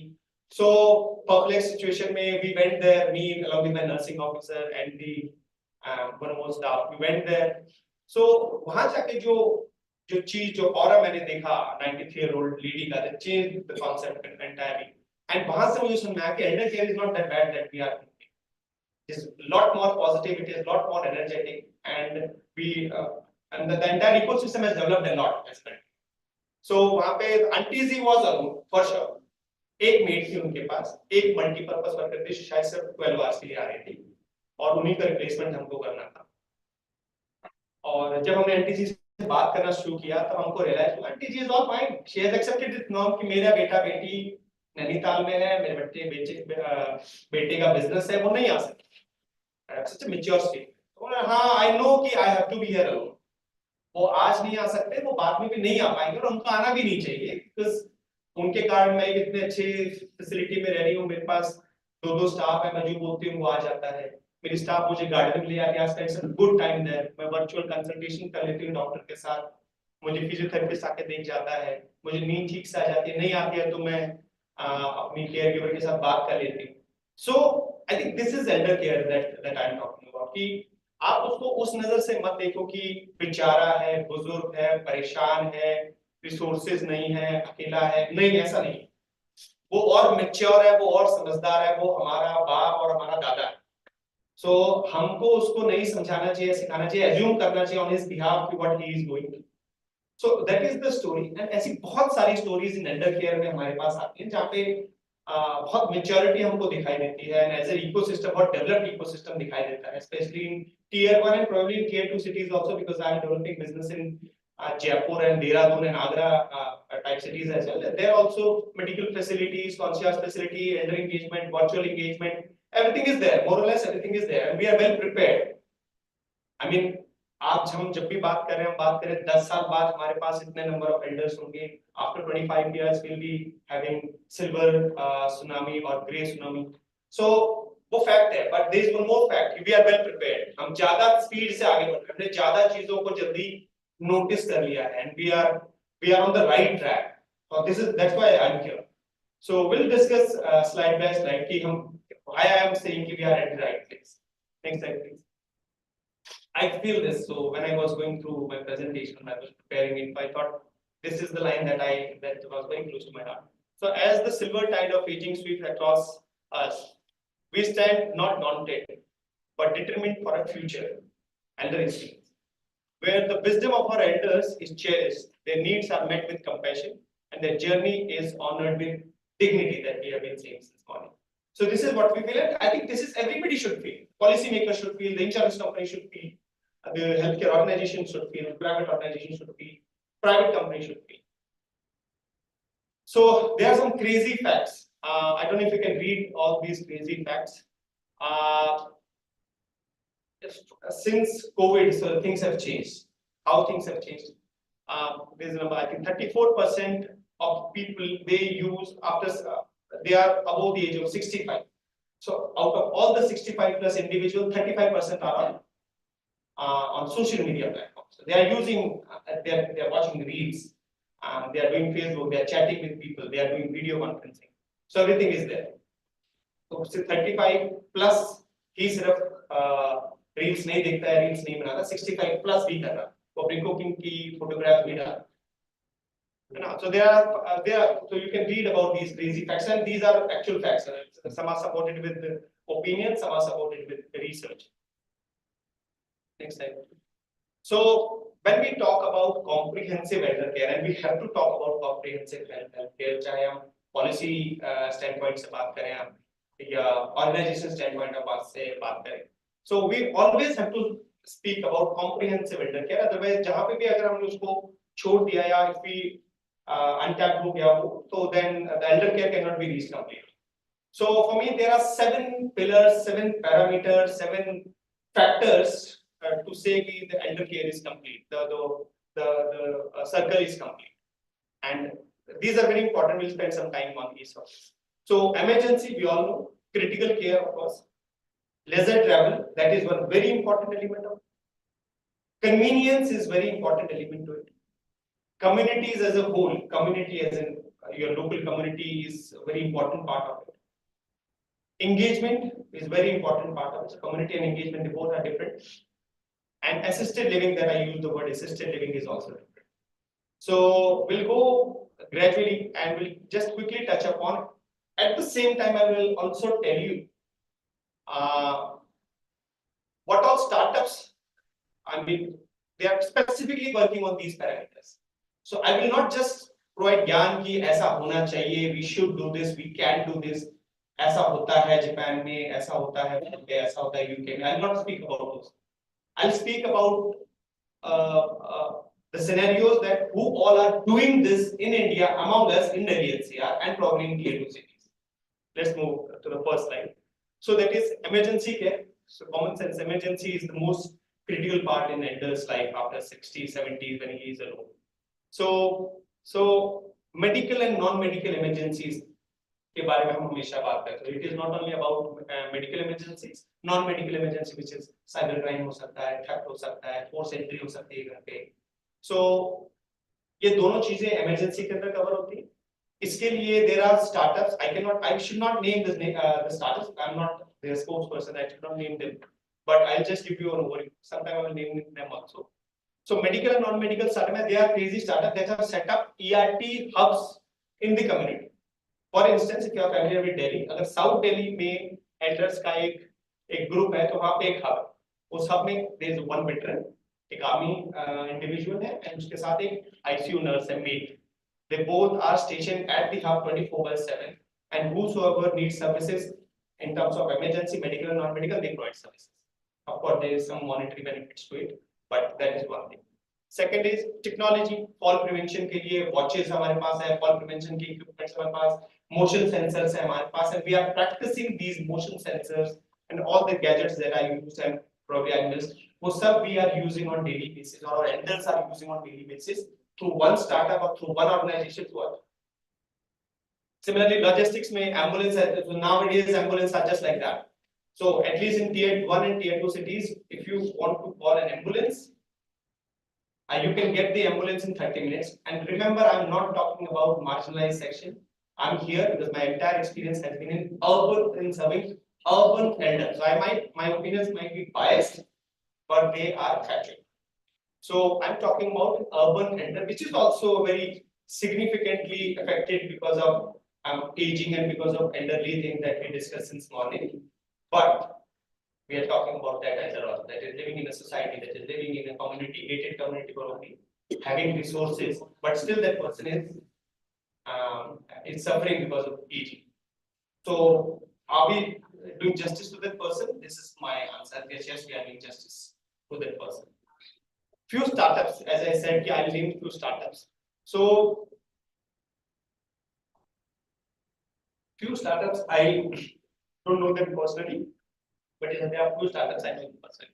For example, there's a response company in Gurgaon, and they provide this emergency care service whenever an elder need in Gurgaon, and through any which ways. So they have a team, they have a ERT team, they have a medicine bag, and they send these individuals to all their members or all their subscribers whenever they need service. So that is one startup. VK 24/7 is a Bangalore-based startup that also provide such services. There's one more which is a HealthCred. So I've never heard of HealthCred, but I've read about them. So they are providing services again in Bangalore, but on a larger scale. And of course, we might get their names in next, if they do justice to the society, we might get their names in next 2, 3 months, 4 months, or 6 months once they get some sort of funding. So that is about the first aspect. Second aspect, I'm very impressed with this. That is critical care at home, which we are exploiting. So critical at home का बहुत simple मतलब ये है कि we set up ICU at home. आपको hospital में if you are charged 13, 15, 18,000 per day in an ICU at a hospital, in a private hospital, we can give the same service, the same quality at 5,000, 6,000. Not me as in Naveen or his company. The critical care companies, they can provide the same setup at home with same quality standards between 4,000 to 6,000 rupees per day. So it is 1/3 of the cost. Nurses and attendants at home, we all know we can arrange nurses at home, we can arrange attendants at home. So that is not a big. Nowadays, we can have dialysis at home in certain cases. We can have X-rays at home, Holter services at home, and sleep study at home. सो ये जितने भी complicated आपको जो नाम नजर आ रहे हैं वो सब आज से साल, 1.5 साल, 2 साल पहले तक were only possible in hospitals or maybe tertiary care centers. But nowadays we can provide these services, or startups can provide these services at home in both tier 1 and tier 2 cities. So I'm sure about tier 1 and tier 2 cities. There may be tier 3 cities where these things are possible. Doctor visits, one good MBBS doctor can visit you at the comfort of your home, can diagnose you, can start treatment, and can make you happy and healthy. Doctor visits, physiotherapists, we all know. We have started dental visits as well, where we have given dentures at home. We have set up dentures at home as well. Equipment at home, any kind of equipment you name, a 5-functional bed or a 3-functional bed or a para equipment that can be installed at home. So now these are not should part of it. So we are doing this, people are doing this, and we have good reasons to believe this. Now, few startups. So there is a startup called HDU, there is a startup called CCU, there are Kites, OTR, Care24, Vestal, the list is long. There are certain hospitals as well. There are 5-star hospitals. They have started providing these services at home. They have branched out, like Max, Apollo, and Vedanta for sure are doing this. And I'm sure that other hospitals or maybe secondary care hospitals must be providing these services. So ICU at home is possible. Care at home is possible. Outside hospital care is possible now. So with the same quality standards. Next slide. This is very interesting. So हमको लगता है elder हो गए हैं. आज Dr. J. Jaywal was saying कि अगर आपकी बात सुनने लगे तो बस निकल जाएगी. We generally practice joke in शादियों में या get-togethers में. So that means कि आप slow हो, आप मत जाओ, हमको चिंता है आपकी या whatever reasons, या मजा नहीं आएगा या आपको कुछ हो गया तो क्या करेंगे. But there are companies जो ensure करती हैं कि that in a group they collect 50-60 individuals, elders, and उनको 4 धाम की यात्रा पे लेके गए, उनको दूसरी यात्रा पे लेके गए, उनको घुमाने के लिए लेके गए, उनको देहरादून ले गए, मसूरी ले गए, एक स्टाफ के साथ मेडिकल चेकअप करके with one doctor on call, and they're ensuring that elder is having the maximum out of his life. Maximum. So there are crazy startups that are doing this. And after COVID, I think the data is 60% has traveled already after the survey in last 12 months, and maybe around 35% have plans to go on holiday, on vacations in groups in next 12 months. So there are various studies to support this point. Apart from studies, so there are startups जिनका bread and butter है elders को घुमाने लेके जाना. So they are surviving, they are doing decent work. कल का जो panel discussion है, there is one more lady who is being invited for the panel discussion. You can interact with them. But very fascinating to see all these things happening. So Senior World is one that is doing this big time. That is their bread and butter. I think this is the better India is one. IIHMR Elder Care, of course, I represent IIHMR Elder Care, so I know we are doing this. So these are, I mean, there are many. So I could roll 6, 7, 8, 10 also. And CareOH, there is one organization, Delhi based, Gurgaon based, and they also provide same services. They hire a bus, destination करते हैं, tickets करते हैं, not by road, sometimes by flight as well, or ships होते हैं, cruise होते हैं, सब कुछ होते हैं, and they live their life to the maximum. Convenience is one more effort that these startups are putting, which include doctor consultations, medicines, ambulances. Convenience as in elder अपने घर पे है और उसको कुछ सर्विस चाहिए जिसके लिए वो मूव नहीं करना चाहता या नहीं कर सकता, and there are startups that provide these convenience services. So medicine reminders. So there is one very impressive startup, which the name Pill Up. So if you have seen in your life the Pill Up, the pill box. So pill box is like a normal rectangle box. उसके अंदर 3-4 compartment होते हैं, उसमें medicine रखी होती है. Elder can just pick up one medicine. But इसमें forgetfulness होता है, भूल गया, खत्म हो गई, refill हुआ कि नहीं हुआ. These are various challenges. So one startup वो आया मार्केट पर, उसने बोला कि मैं AI based pill box बना लेता हूँ. Also once the box is open, मुझे समझ आ जाएगा, मतलब till the time the box is not open, the medicine is not consumed. और वो डेटा एक उसके बेटे के पास है, एक उसकी बहू के पास है, एक उसकी बेटी के पास है जो न्यूयॉर्क में है, एक उसके डॉक्टर के पास है. आप 5, 6, 7, 8 लोगों को डेटा दे सकते हो और उसको ट्रैक कर सकते हो ना 6-7 days how many times the patient elder has skipped the medicines, कितनी बार ऐसा हुआ मेडिसिन है नहीं, तो they keep a track कितनी मेडिसिन चाहिए थी और वो कट करके मेडिसिन को पिल बॉक्स में डाल के और एआई से मैनेज करते हैं, so no human intervention. So crazy thing. Khayal we all they got one of the biggest fundings in recent years, elder care funding. Happy 60 plus is doing the same thing. Errand service, जैसे किसी को RR hospital जाना है, आगे retired है, 80 plus है, बच्ची घर पे नहीं है, आरआर हॉस्पिटल जाना है, डॉक्टर को दिखाना, वापस आना है, 3 hours के लिए कोई चाहिए. तो there are societies, there are organizations जो अपना एक आर्म फोर्स का, एयर फोर्स का रिटायर्ड ऑफिसर, अपने ऑफिसर एज एन एक एक्टिव वेटरन को आपके साथ भेज देते हैं, नर्स के साथ, वो जाएगा, आपको गाड़ी में बिठाएगा, खर्चा सब आप ही दोगे, लेके जाएगा, डॉक्यूमेंटेशन करेगा, एसएलपी सारा काम करेगा, आपको डॉक्टर से दिखाएगा, वापस लेके आएगा, घर पे छोड़ देगा. तो आपके बेटे को छुट्टी लेने की जरूरत नहीं है, बेटी की छुट्टी लेने की जरूरत नहीं है, कंटिन्यूटी ऑफ केयर हो गया, there is no breach in the quality of care and everything is established. So people are doing that. Medicine reminder refilers ये मैंने आपको बता दिया. So all these startups, they are into the market, providing decent services, making this bread and butter, getting funding, getting noticed, now serving maybe upper middle and middle class and lower middle also they have started doing, because once the technology is there, so you can leverage the technology by spreading the news to every place. So I'm very fascinated towards this concept of community. क्योंकि ये अभी बहुत कम लोग करने लगे, because it is real estate, that means lot of business, lot of money, but community is also one important thing. The concept is active aging. Active aging as in जिसमें elder से अपनी जिंदगी जी नहीं रहा है, या वो episodic care या episodic fun उसकी लाइफ में नहीं है. It is like a continuous fun. So you are shifted to a community जहां पे आपके ही जैसे एल्डर आपको मिलेंगे, वहां पे कॉन्शियस में एल्डर केयर के लोग होंगे, इवेंट मैनेजर्स होंगे, जिनका काम ही होगा आपको इंगेज करना दिन भर. You don't have to put anything any effort.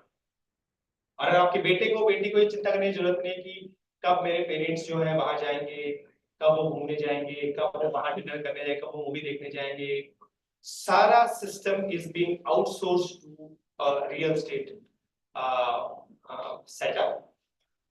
और वहां पे उनका पूरा केयर होता है. So if you want to see elder care another level in the form of active aging, go visit one of these real estate projects. So I quoted one. So Ashiana Active Living, it's a wonderful place, must go place. I'm sure that if you have some 10-15 lakh saving, और अगर वहां जाते हो, you are compelled, you are almost compelled, auto compelled to buy one flat for your parents. इतना emotions है, these are not bricks, these are not things like कि एक setup है, वहां पे कोई रह रहा है, ABC टाइप फैसिलिटी है, ऐसा नहीं है. It's like a 5-star facility and it is like another investment for your son, your daughter. You can stay there, enjoy your life, and as an elder आपके पास टाइम नहीं है आपके बच्चों से बात करने, you are that much engaged. आपका बेटा, आपका बेटी आपका फोन का वेट करते रहेंगे because you are so engaged. आपका शाम को डिनर है, आपको रात की पार्टी है, अभी होली में अभी तंबोला चल रहा है, डेढ़ से लेकर 2.5 घंटे का तंबोला चल रहा होता है, आर्ट एंड क्राफ्ट का म्यूजिक का सेशन चल रहे होते हैं, फोन बजता रहता है, बेटा परेशान है, मेरा पापा फोन क्यों नहीं उठा रहा, मेरी मम्मी फोन क्यों नहीं उठा रही, मम्मी पापा बिजी है भाई. सो कम्युनिटीज में, और सिर्फ ये इसी का नहीं है, you visit Antara Senior Care. Antara Senior Care is in Dehradun and they are building one more setup in Noida. Ashiana, they are in 5-6 places now. They are in Chennai, they are in Pune, and they are in Dehradun, they are in Bhiwadi, very close to us, 1.5 hour drive from here, from Gurgaon. So you go and visit these facilities and you will just go crazy कि ऐसा सब कुछ भी हमारे साथ हो रहा है. समझो आपका एल्डर सुबह उठ के 9 बजे से लेकर उसको पता है उसका रात के 9-10 बजे तक का क्या है, और उसको इतना हेल्दी तरीके से एंगेज करते हैं. वही डॉक्टर है, वही फिजियोथेरेपिस्ट है, वही मेडिसिन है, वही वैक्सीनेशन है, वही मेडिकल रूम है. वो मेडिकल रूम में जो स्टाफ है is 10 year old, 10 year experience वही है. एवरीबॉडी नोज, आपके रिकॉर्ड्स मेंटेन है वहां. So these are like things. So this is practically community, and once you have these communities, you are sorted, that means you are matured as an organization. Assisted living is a different concept. Assisted living मतलब जिसको assistance चाहिए है घर पे, मतलब अब वो घर पे नहीं रह सकता, उसको एक घर पे केयर चाहिए है, कोई सपोर्ट चाहिए, कोई वॉशरूम ले जाने के लिए चाहिए, कोई मेडिसिन रिमाइंडर के लिए चाहिए, पैलिएटिव केयर है, 85 प्लस हो गए, मोबाइल नहीं है, so उन लोगों के लिए ये वर्ड यूज हुआ, that is assisted living. Assisted living, somebody is giving you assistance. So imagine करिए एक 16 फ्लैट्स का एक रियल फेज 3 में या द्वारका के अंदर एक फ्लैट है जहाँ पे 16 अपार्टमेंट्स, ग्राउंड फ्लोर पे एक बड़ा अच्छा सा किचन है, सिटिंग अरेंजमेंट है, हाईली सोफिस्टिकेटेड मेडिकल रूम है, डॉक्टर विजिट करता है दिन में 2 बार, नर्स है वहाँ पे, हाईली स्पेशलाइज्ड नर्सेस, 24/7 वहाँ पे नर्सिंग स्टाफ है, 5-6 जीडीए का स्टाफ है जो कलेक्टिव शेयर्ड रिसोर्सेज की तरह यूज होता है। That is assisted living guys. तो दैट इज लाइक जिसको 85 के बाद पेरेंट्स को जरूरत है उसके लिए assisted living facility. So assisted living facility boom कर रहा है। There are organisations that have dropped their earlier business models and now getting into assisted living. जैसे healthcare at home is a very good example. You go and see their they are at 15-16 places in Gurgaon and Delhi. You go and see these places and your mind will grow. Epoch Elder Care is a 5-star facility in Gurgaon, and they have around 7-8 centers. So there are other, of course, Mobile Things works providing such services. So assisted living is a new concept. We are buying it, and this is no old age home. So I've never used the word old age home in my presentation because old age home के अंदर आप 10 type की facilities add कर दो, वो सारी facilities क्योंकि shared in nature होती है, तो the cost drastically goes down. For instance, अगर एक individual को अपने parents को एक rented accommodation में रखना है, वो खुद द्वारका में रहता है और parents नोएडा में रहते हैं और वो रेंटल रहते हैं, तो कुछ डेमोग्राफिक्स कुछ इस तरीके से होंगे, जो फाइनेंशियल चार्ट होगा वो कुछ ऐसा होगा, 30,000 के आसपास का उनका रेंट होगा, they'll be sharing a rent of 30,000 rupees, 10,000 के आसपास का उनका मेड का कॉस्ट होगा 40, and 20 to 30,000 का केयर गिवर का कॉस्ट होगा अगर वो पैलिएटिव केयर कर रहे हैं, 70-80,000 रुपीस हो। वही 70-80,000 रुपीस का रिस्क 100% है, इमरजेंसीज के चांसेस हैं, कॉल के चांसेस हैं, एवरीथिंग इज देयर। नाउ उसी एल्डर को आप 60,000 रुपीस के एक असिस्टेड लिविंग फैसिलिटी में रखो जहाँ राउंड द क्लॉक सर्विसेज हैं, डिमेंशिया केयर के लिए स्पेशलिस्ट है, मेंटल हेल्थ वेलबींग को देखा जाता है, अल्जाइमर्स के लिए अलग कोर्स ऑफ नर्स है, डिमेंशिया के लिए अलग है, सिंपल एजिंग के लिए अलग है, तो उनका भी एंगेजमेंट होता है, उनका भी डाइट होता है। So that is guys, that is all happening in Delhi NCR, and I being from the same industry for last 12 years is extremely happy that yes, I'm at the best place, and I've seen cities in tier 1 spaces in tier 1 cities and tier 2 cities, and probably will see in tier 3 cities in the next 3-4 months, and I'm happy, I'm satisfied. But I am not talking about elder as a whole. Of course, I am talking about section of elder, that is an elder who can afford, who have resources, and maybe belongs to middle class, upper middle class, and of course after that. So this is elder care for you from my lenses, retrospects. Thank you guys.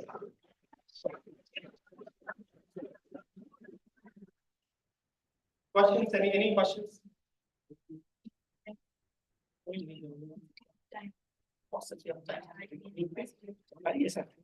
Thank you so for giving us a new definition of aging, because till morning I was thinking aging as some other kind of phenomena, but now I am seeing that aging is not that. We should not take aging in, we should not view aging with that perspective, but another opportunity. And also from the morning session, I got to know that 2 to 5% of Indians are in that age group. Rest around 70% are youth. So those 70% will nearly age in a few years. So we have to change our mindset. We have to change our thinking for aging. And I think you have given a very new dimension to it. There is the lens has extremely changed now. We have taken into consideration the 7 key aspects we have discussed about aging care, critical care, and few of the things I was able to correlate with my father because he is 65 plus. He has a YouTube account. He has Instagram, and he is very active on social media, more than me. So, and also my mother and father enjoy leisure travel. That's which we were talking about. So thank you, sir. Thank you so much for giving your valuable insights.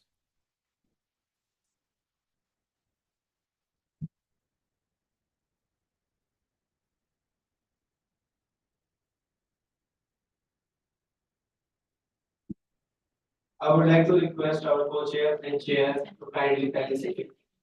Mr. Mahela, please. Thank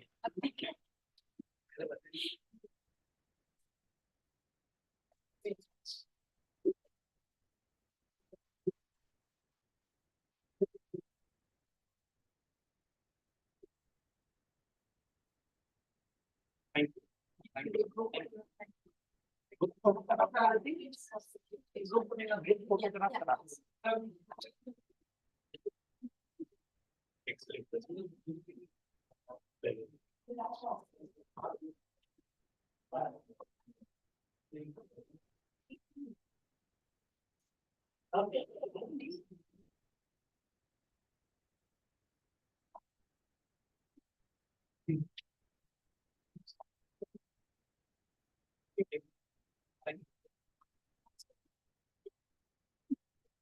इस महत्वपूर्ण संगोष्ठी में भाग लेने के लिए मैं सभी प्रतिनिधियों को धन्यवाद देना चाहता हूँ। आप सभी का इस सार्थक मंच के लिए अपना बहुमूल्य समय और विशेषज्ञता प्रदान करना सराहनीय है।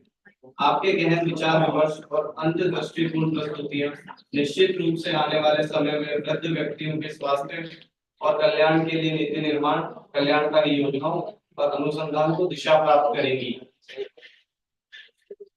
On behalf of the organizers of Aging Perspective Symposium, Navigating Policies, Wellness and Research for a Healthier Tomorrow, I extend my heartfelt gratitude to each one of you for your invaluable contribution to this event. We are particularly grateful to the delegates who presented their research findings and engaged in thought-provoking discussions.